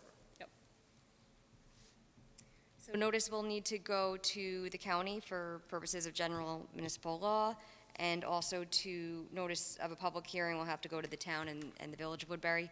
Under the 1999 finding statement, the town planning board agreed to notify also the nearby municipalities. So you have the Village of Woodbury Planning Board. Those will all be identified as interested agencies. There were some, as far as the relocation of that memorial, is that something it was dedicated to the town, you said? Is there something? It was something that the client agreed to allow the town to do, to place it there. There's been no dedication. Okay, there's or no formal transfer. dedication that Right. would need to be changed or anything like We that? have had subsequent discussions fairly recently with the supervisor, and they're moving forward with looking for an alternate, or deciding upon an alternate location. So Okay. all RD really is doing is facilitating the transfer. Got it. I just wasn't sure if there was something filed that would have had to been changed with the county. The landscaping plan will have to comply with the tree plan requirements. Those are in Article 20 of the, Article XX of the town code. The board does have architectural review, so as you develop your plans, keep that in mind. The standards are in 5731 of the town code, so that's for the new buildings. The applicant did request a parking reduction. I think they touched on that a little bit tonight, so that's something that the board will have to address. Same thing, they'd also requested, I'll defer to Sean on that as far as their stormwater deviation. Was a couple of contacts on that cover sheet that were incorrect. The town clerk needs to be updated. The police should be the state police, not the village police.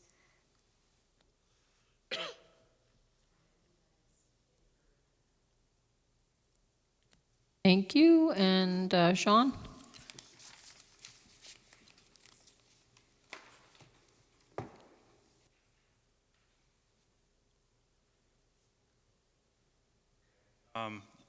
Initially, regarding the use, I think George had briefly touched on it, but Ben, the building inspector, did issue a determination regarding the use and that it would be pursuant to the retail use or the wholesale club use, of BJ's. Looked at the bulk table, it appeared consistent for the required dimensions for the BPO and the LI zones. Actually touched typos and outdated information on the cover sheet. Actually touched on the reduction of the parking and the request. So the code requires the applicant to provide a parking needs study for the proposed use and the existing business park, just to compare what truly is required versus what the town code requires to justify the reduction up to 25%. So there was a lot coverage calculation for several lots on the site plan sheet. It wasn't clear to me what was existing for lot coverage versus what was proposed, so if that evaluation could be provided. Yep. We discussed I think it was in the narrative as a dedication of the 9/11 memorial, so if you could just double check that. Okay. I understand you're down on relocating that, and then the existing well house and well. George had provided this afternoon a letter from the village, basically reiterating what he previously discussed, that the existing well 4 has elevated levels of chlorides, and that the health department is looking to abandon that.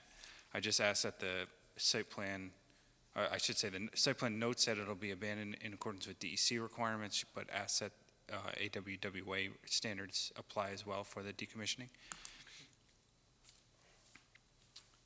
And so you submitted the correspondence for that from the Village of Harriman. If you could provide the DOH letter as well, please. I will, that DOH letter did go to the village, not to us. So I thought you said they had forwarded it to you, so. My recollection was not correct. What I got was what the client got was a letter from the mayor indicating they had received a letter from DOH, which requested they deconnect it. Gotcha. So moving to the site plan, and Bonnie, if you don't mind bringing that up.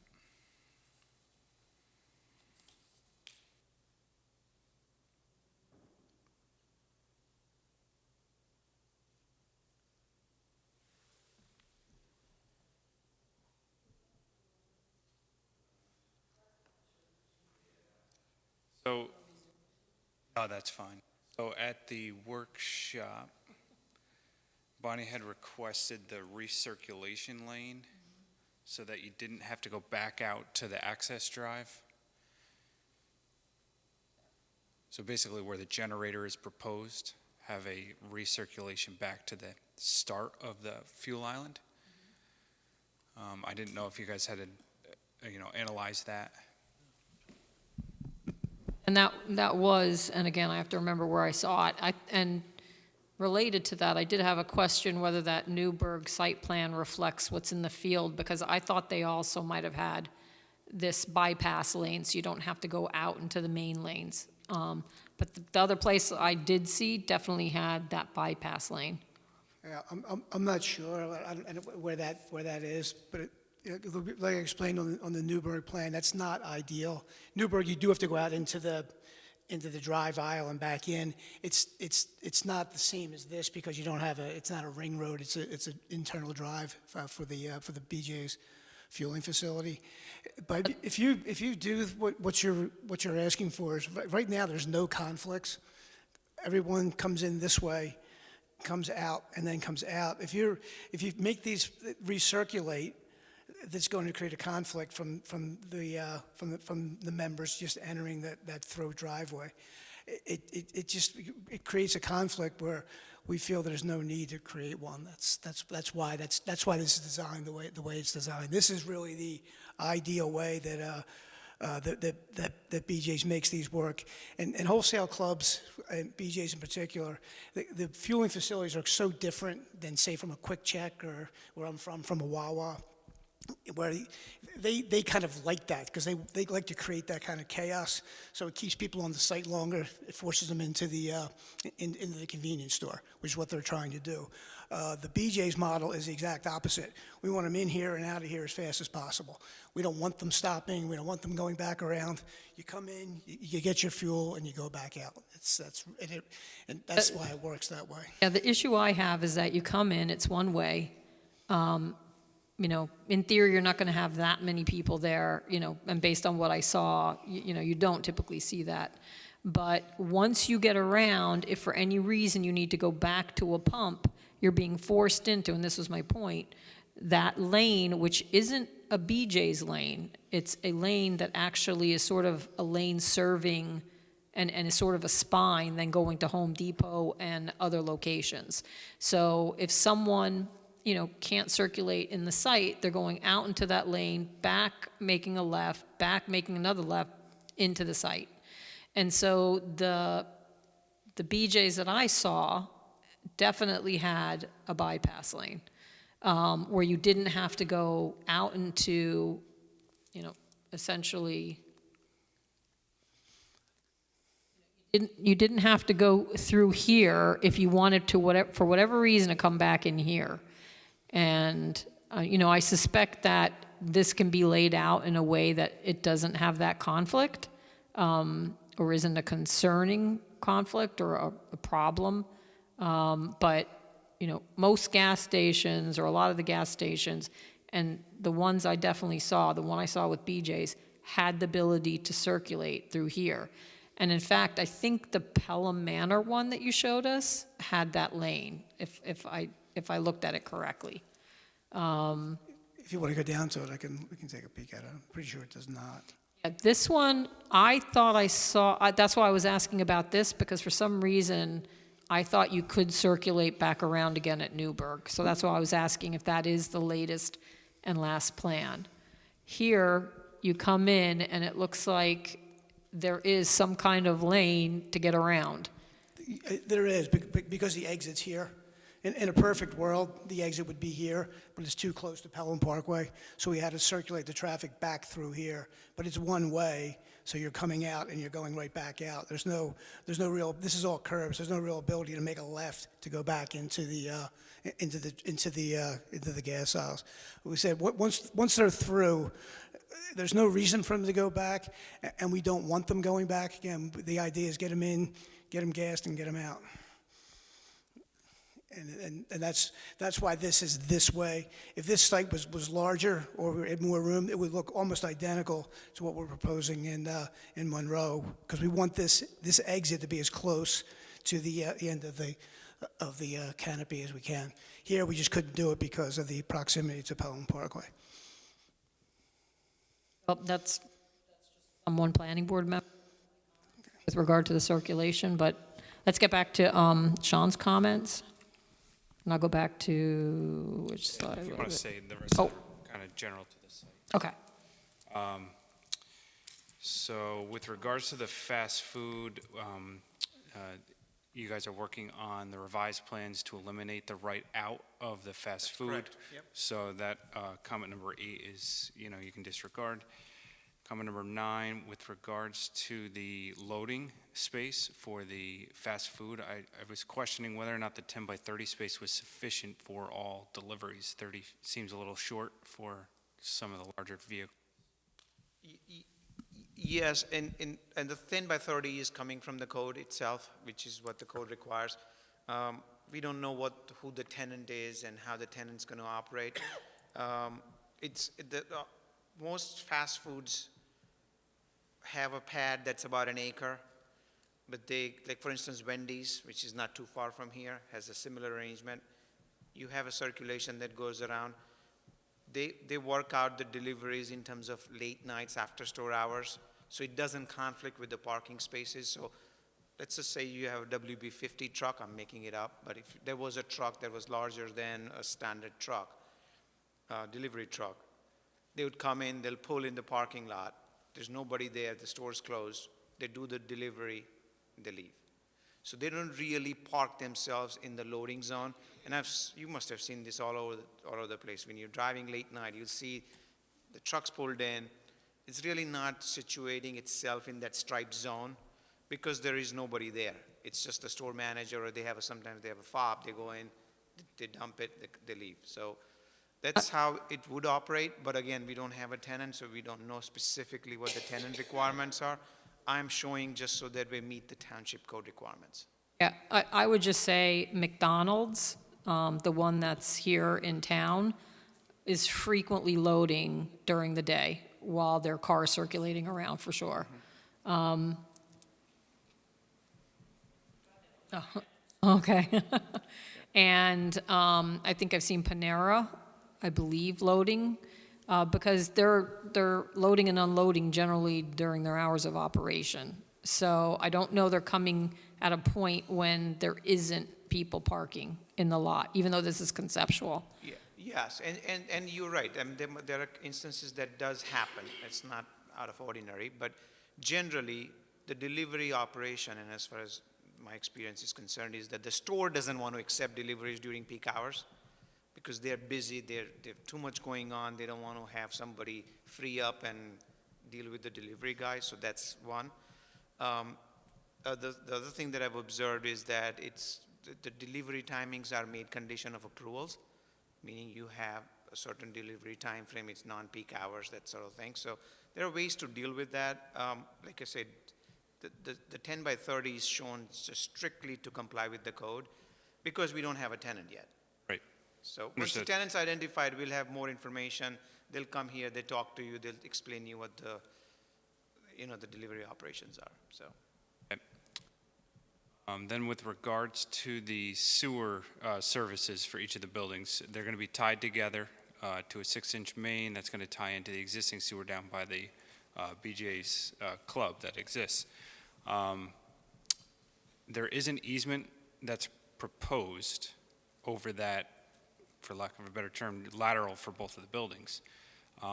My question was, is that going to be an extension that's going to be dedicated to the county since the easement is proposed? So I have reached out to the Orange County Sewer District. I have not made contact yet. Okay. So But is that the intent? Well, we'll have to talk with BJ's and the ownership. Yeah, the intent is to do what the district requires. Correct. But if The there's only an reason, option. the reason I bring it up is because where it's combined, it's only a 6-inch pipe, where 8 inches required for a DEC extension. Yeah, no, I think it's an 8-inch pipe, but I'll double check. And then if it's not an extension and just a lateral, I don't know if the easement would be required since RD would own the pipe and the lot. That's exactly what we need to investigate because we wanted to see what the requirements are. Sure. So I have reached out, but I haven't heard back yet. Okay. And then with regards to the water, since the Village of Harriman owns the water, they will have to weigh in on the Yeah, we'll detail need to secure an installations. approval, correct. Yep. And then, so we had discussed the drainage deficiency Yep. in the existing parking lot. We'll I'm sure you're clean that working up on during that. next submission. Yep. Sure. A SWIP was prepared. We attached SWIP comments to the letter for your review. With regards to the EAF 8A, noted that there wouldn't be a substantial increase in traffic. I question that answer. Ashley already touched on the 239 referral, and we discussed SECR. I just had a question, Sean, on the SWIP comments. I don't have it. If you could just email it to me. Sure. Yep. Okay, with that, board members, do you have comments? And do you want me to key this into a particular, just let me know if there's a particular slide you want me to key this into.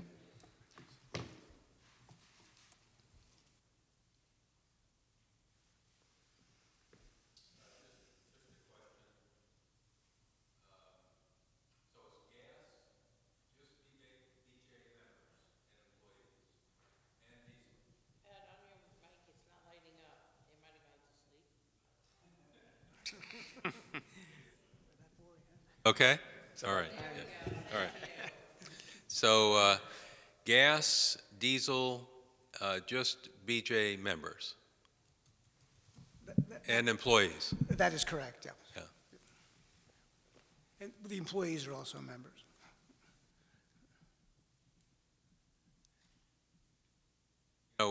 Being a BJ member, one of the things I always like when I'm getting gas is to have air there too, for the tires. That might be a good spot where those parking places are. Yeah, we have it. It's shown on the plans. There is Oh, a okay. designated space for air. Very good. And it will be free. Approved.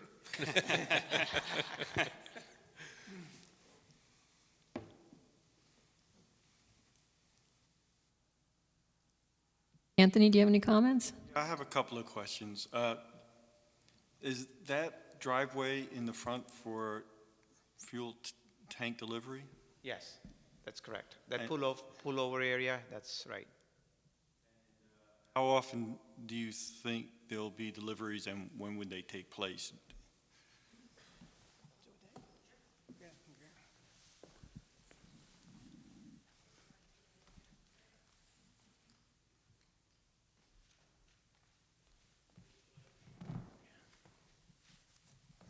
Hi, Margaret Patterson with JLL, representing BJ's. And the fuel deliveries are usually about 1 to 2 times a day, and it's only during operating hours. And they're usually scheduled with the operations and within the club. That was my next operating hour. 7, or is it? No, it is not. They are actually Monday through Saturday, 6:30 to 10 p.m., and on Sundays until 8 p.m. Seemed to me that the attendant have 1 or 2 on site at all times, and they would need parking? The attendant, there's one attendant in the kiosk at all times, is the standard for operating procedures, and they typically park in employee parking and walk to the station. Aren't required to park down by the station. There'd be a bathroom in there for them? And There is. there'd be a public bathroom? No public restrooms within the kiosk, but there is a restroom for the attendant. Have consideration for electric charging stations there? We don't offer that right now here at this location. It's not on the proposed. Consider a rooftop? If electric charging stations were to be added, they would be added in a separate location in the parking lot. It wouldn't be with the fueling facility. On the, not on the site then? On the site of the main club, not where the fueling facility is. So where BJ's has done electric charging stations, they don't do them with the fueling facility. They'll find other locations within the parking lot to put them in there. Or to like put them up by the store, so when someone's going in to shop, then they're Right, correct. And we have done that in the past, but it is, to Pat's point, it is typically adjacent to the club, not within the actual, adjacent to the fueling facility, and not within the actual site plan itself. For the rooftop, would you consider solar panels? For solar panels for the that site? canopy, Yes. I don't know that we've ever done that before. We are doing solar panels on a lot of our clubs, and that's an initiative that BJ's is practicing and installing at a lot of their locations. I don't know that I've ever seen that on a canopy itself. Going back to the hours of operation, would that be a limitation that we would add to the planning board approval? Having it 24? It's how the station will, and the fueling facility would function. It would only be operating during operating hours, never 24 hours. It's BJ's policy for that. So if it needs to be in the record, we can certainly do that, but it is policy. Or how about just a note on the site plan? Yep, we could do that on the site plan. The other slide, I think it's going up.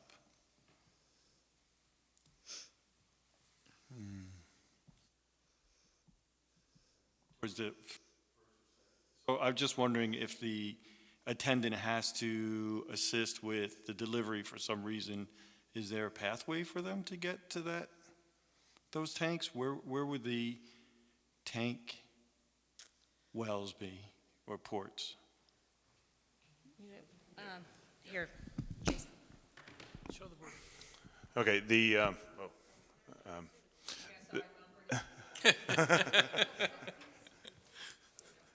The fill ports are, and you see the unique arrangement. We have, this particular tank has two compartments, the one parallel to the drive area. So basically right along the spine of the tank are the fill ports. This one happens to have two fill ports. These are the regular tanks. This is it's a compartment tank. It has 12,000 gallons of premium and 12,000 gallons of diesel. So the fuel delivery driver offloads on the passenger side, and then this would allow them to just to safely deliver. And this is just an odd thing for the board's consideration, but we have had comments about busing in that area, and, you know, maybe that would be confused as a bus stop, and I'm not sure if that's going to be an issue. I think there's enough wayfinding signs for fuel delivery, and I think it'll be pretty clear that that's it for, and we can add a sign. Yeah. You have the attendant right there, so if somebody's using it, we'll be directed not to. Okay, thank you. That's all I have.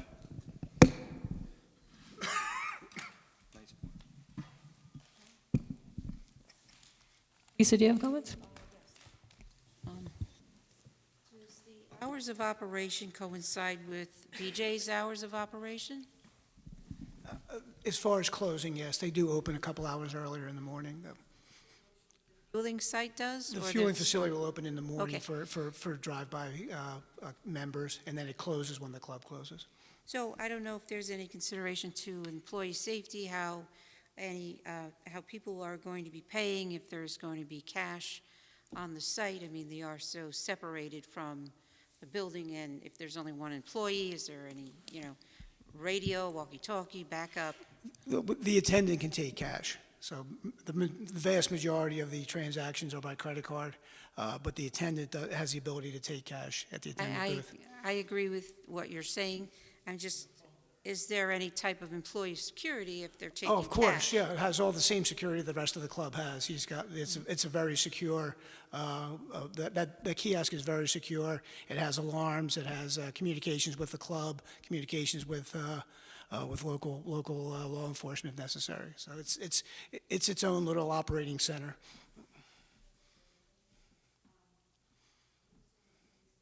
I was just, restaurant, like, how does that pertain to BJ's if, like, do they own the property? The restaurant property is owned by an entity affiliated with RD Management, which is our company. So the BJ's will have nothing to do with the restaurant. They'll be a tenant of RD Management. So wouldn't it's like it should be separate projects then, like if it's a fueling facility for BJ's and a restaurant of unknown, let's just say an unknown restaurant at this point, I don't feel comfortable like even kind of considering it as one project. But that was just a question of mine. I don't need an answer. Thank you. Yeah, that's okay.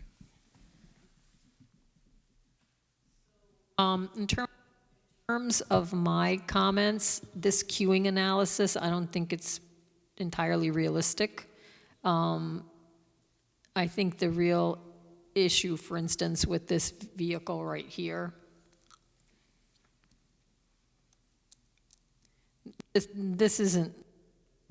wouldn't be a typical stacking. He wouldn't come in like that. And the way these are perfectly stacked, that's just not reality. Also, I don't know what the vehicle lengths are and if it accounts for, 4x4s and other larger vehicles. Having said that, I think you do have at least one space to queue, and you have quite a bit of pumps. So I don't think it's going to be a problem. I just don't know that this is a realistic, realistic stacking diagram of what the capacity could be. I had that question earlier about Newburgh, whether that plan actually represents exactly what was built. And especially with regard to the ring around the bypass that we've been talking about. I would like to know about lot coverage in general, whether this is complying with whatever lot coverage existed. I don't know if there was lot coverage for the entire development, if it was on a site basis. I just don't know the answer. So I have a general question about lot coverage. We'll review that with Sean and Ashley between now and the next appearance. Okay.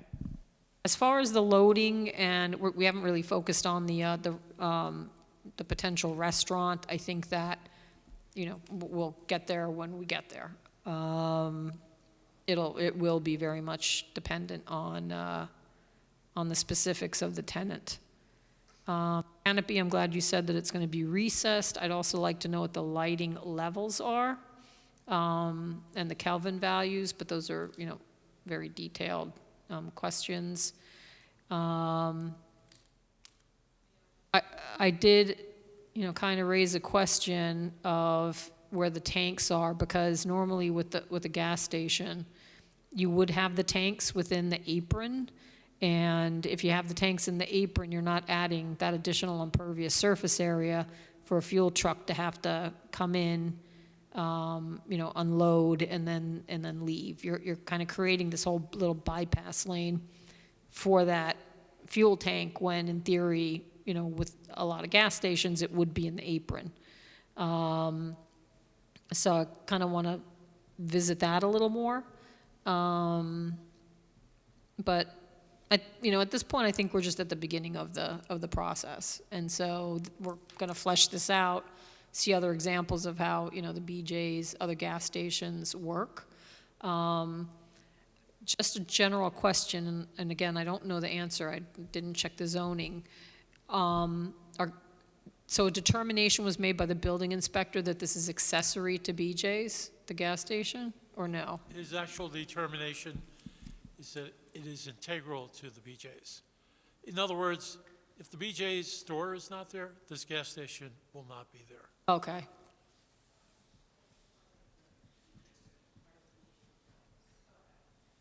Okay. Because I just want to remember how it fit into the uses within the overlay district that is there. Frankly, from my perspective, I don't have an issue with the use being in that location.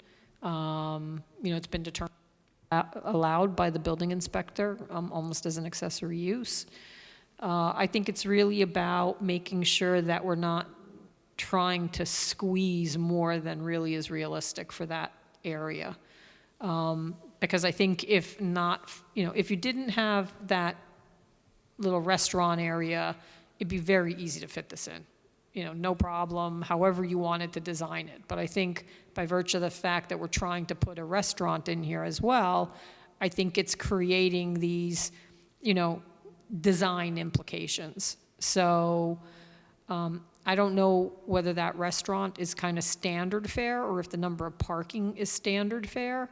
In terms of whether a building can go smaller or whether you need as much parking, and would it give you a little more room to perhaps design the gas station a little differently. So for example, making it more parallel to the access road that's to the south.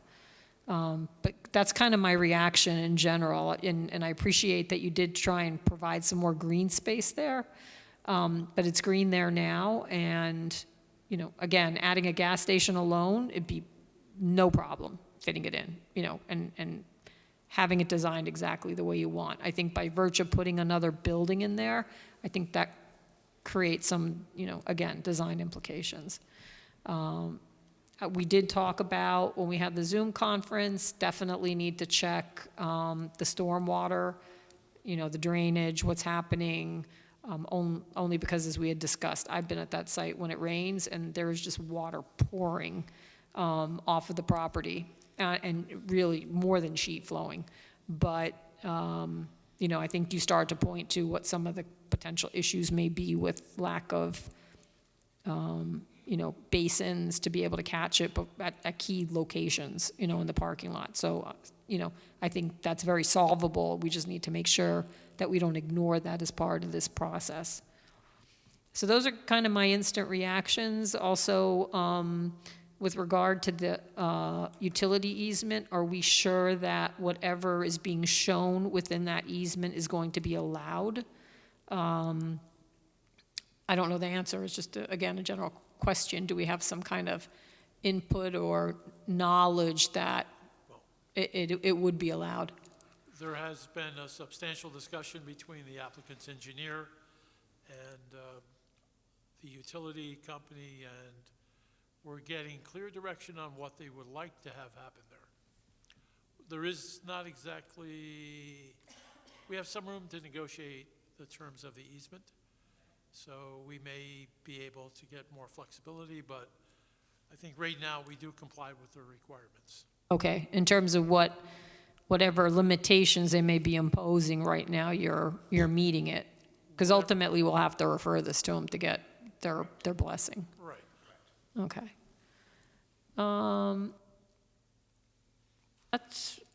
That's really it. Like I said, I did go up to the Newburgh facility. I actually almost ran out of gas, and I luckily got there. I probably had like I was on vapors, and which is common for me.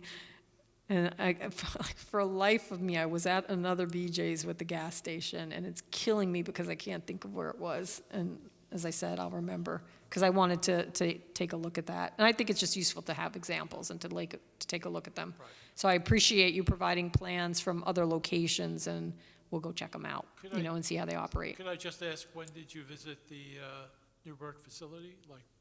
Because I was there on a Saturday at noontime, and it was operating. It was pretty busy, but it operated very efficiently. It was not busy when I went there. It was at night, maybe around, I'm trying to remember where it was before a Montgomery meeting. So it was a Monday around maybe, so like around 6:30. And I pulled in, it was not busy, got to the station. I don't know if it's a conflict to have BJ's memberships. Ashley should probably opine on that. As long as you paid full price. Okay. And it was a great facility, and as you said, there's nothing else offered there. They do have that little kiosk for the operator, and a woman did need help with her BJ's card, but there's nothing else. Essentially, it's the gas pumps, and boom, you're out. So I encourage anybody to go up to Newburgh because it's the closest one, and check it out. And after having seen that, that's at least why my sense is, now I was there on a Monday night, I don't know what it's like on a Saturday, that I didn't get a sense that you needed, to be able to accommodate 3 cars in a queue. I suspect one and another one is plenty. My issue, like I said, is more just the way that this is circulating and having to go back out to, that aisle or that access road that goes to Home Depot. And I even wondered whether or not, in fact, but that would, I won't even go there. I won't talk about it for now. Okay. Made some fine points. I just wanted to clarify, and one of the points you made, it's integral part of BJ's. So if BJ's decided they would vacate the property, would they be beholden to take that facility out and remove the tanks and clean up and everything and return it back to what it was? That's my understanding. That's what I am told they would prefer to do. Because when you have the tanks in the ground, you have potential liability. They have a corporate policy. They have concerns about that liability. They want to control the facility, make sure it's operating properly. And if it's there without the supervision and oversight of BJ's, it becomes a concern for them. Oh, is that part of the town's approval, or that's a policy for BJ's? That's BJ's policy. I mean, just to answer the question, the building inspector's letter is very clear that if there's no BJ's Wholesale Club, there's no gas station. Security in place to make that occurs? You can make it a condition when BJ's wouldn't have a problem with that, or RD wouldn't have a problem with that. Either we would do it as the landlord, or we'll cause BJ's to do it. I mean,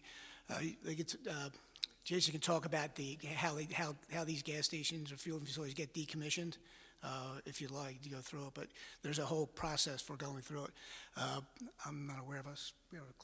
BJ's never closed a gas station, but if they ever did, there's a whole process for how it gets decommissioned. BJ's will not leave an existing fueling facility intact, or a non-operating fueling facility intact. The tanks get pulled, the dispensers get pulled, and let me give it to the guy who knows how it works.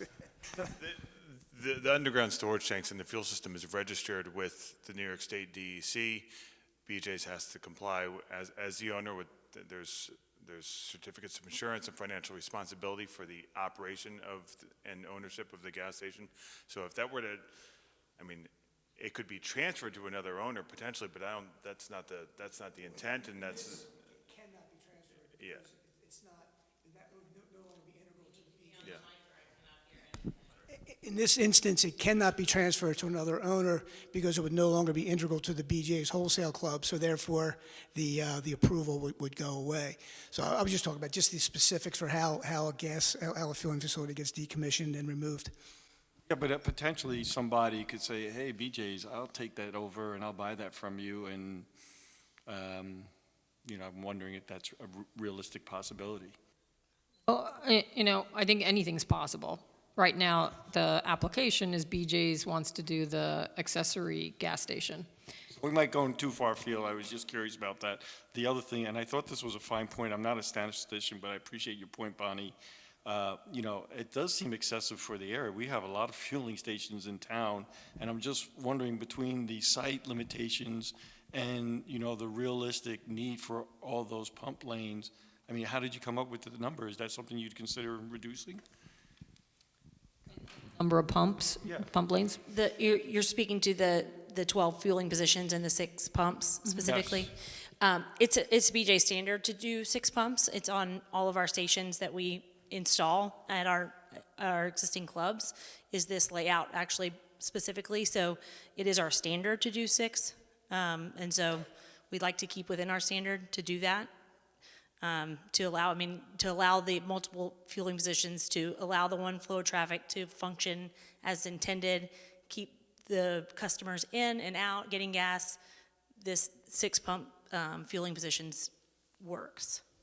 And then the other thing is, and I do agree, with what Bonnie was saying about maybe it is better, and maybe I'm just one person on the board, but maybe it is better to have the fueling lane situated inside the proper property so that we don't have all these ingresses and egresses off the main road. And the other thing is, I still think you're going to need on-site parking for either attendant or attendant's help, because it's a long walk from the storefront to the attendant's booth, and if the guy has a question and he's like, I need somebody out here to cover me for a minute, I mean, somebody's going to have to drive out. Where are they going to park and handle that? Well, a lot of, if you go to the plan where the BJ's is, and you can see where the BJ's, the actual spines of the parking go all the way up close to there. So if they need something, they can park within the BJ's property to be there, but there is employee parking. And as Pat mentioned earlier, there is communication between the kiosk and the club. And all of that operations is managed and within the club and the staff there. So the attendance rotation and all of that is scheduled and specific. I'm just thinking of, the attendant has a question or needs some coverage for whatever reason and calls the manager inside the store and says, I need somebody out here right away. That person is going to have to walk all the way there or find their car and drive over there, and where are they going to park? Just a fleeting thought. Just like to be safe, and I don't think it has to be perpendicular parking. It could be wider lanes. I mean, just to be clear, we're actually indifferent as to those parking spaces. The reason we were saying we could get rid of them is, from an operational point of view, would be to create more green space. So if the board feels that we need the parking spaces, we'll leave the parking spaces. If they want to sort of move them and put in green space, we're willing to do that too. Again, we're indifferent to that. Okay, thanks. And I didn't mean to, I wasn't intended to cut you off at all, Anthony. What I was going to say about the gas station is, for some reason, if someone decided they wanted to operate it as a separate solo quick check mobile speedway, they'd have to come back to this board. But, in the way that the regulations are set up right now, that can only exist because it is accessory to and related to the BJ's. So, there's that. In the circumstance you were describing, they would have to go to the zoning board first. Right. Because they'd need a For a use variance Or to and the town board for a. to get a zoning zone amendment. petition, right. So it would definitely be something, it wouldn't be a low bar that they'd have to, jump over to be able to do that. And again, I think I just want to emphasize from my perspective, I have no problem with RD putting more buildings on this site, because I think there's so much parking, an underutilized space, with parking in general, that you don't see it being used, from, it's Christmas time, and you still don't see it, packed. So I just feel like we're really trying to put a lot in this little space. And if this was the sole thing that was here oriented in this direction, I think it'd be so easy to fit in. And the point I want to make about this access being busy is, and these are my observations, but I think, if we do traffic, it would maybe, there'd be some additional information. If you're coming from this way, from Monroe, and you're heading in this direction, a lot of people, especially if they're going to Home Depot, Panera, the dentist, whatever, they're going this way because it's a right. You don't have to stop at the light. You avoid the light, you come up here, you go, at the stop sign, and boom, you're going through this primary access. If you're going farther to Walmart, then maybe you use this, but I could tell you, myself, I tend to come through here a lot. And so this is busier than your typical, just serving BJ's kind of situation. And what I was saying I didn't want to talk about, but I was just in my brain theorizing is, because a lot of people don't use this, I was even curious, do you need this connection? And I guess you do. A long time ago, they decided it was important. But if this was just an aisle for BJ's and this was not going out to Home Depot, I think there'd be less concerns about the through traffic that actually comes through here. Having said that, this is the way this is designed. I'm sure that people like having this cut through in here. But that's just sort of my observations from being, out here at this shopping center. So again, this is definitely heavily utilized as far as kind of a cut through to get to Home Depot, Panera, et cetera. Do you have any other comments at this point? Well, I don't. okay, no. Is there anything else we need to do, Ashley, as far as, are there any other actions we need to take tonight, or we're fine for this evening? Okay, so we're going to look at it in more detail, study the area. We'll be visiting some BJ's and go from there. And then we'll start the CEQA process. Bring your membership card with you. All right. Okay, great. Thank you so much. Thank you. Thank you all for coming out. And happy holidays. Yeah, you too. Yep.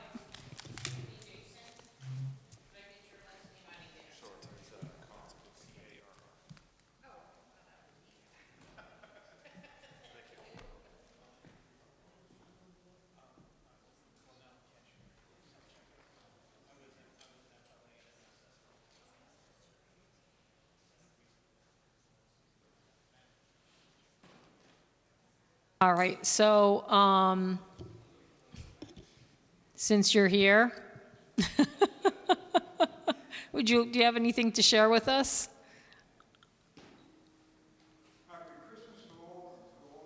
Thank you, Ward. Happy holidays and Merry Christmas. And I literally am too tired to go through minutes. Are we good? Are we good? We'll take this up in January. Oh, we should go through the schedule, though, because we're going to be next meeting in January. I looked at it, I looked at, and I looked at the minutes, and I'm ready to go. And Jeff is coming up. We need Jeff to come back up. I looked at them both. take it easy. Thank you. Thank you. Bye-bye. Have a great You night. too. Safe travel. Take it easy. Yep.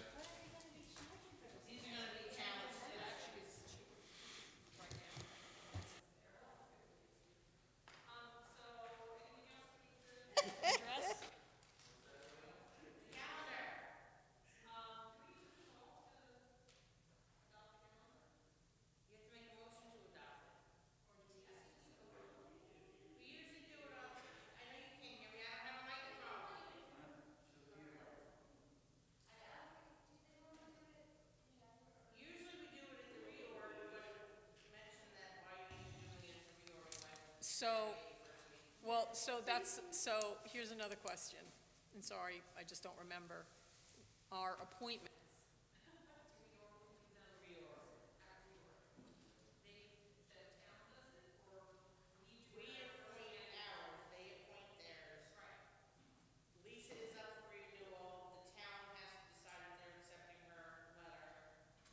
Right, no, but I.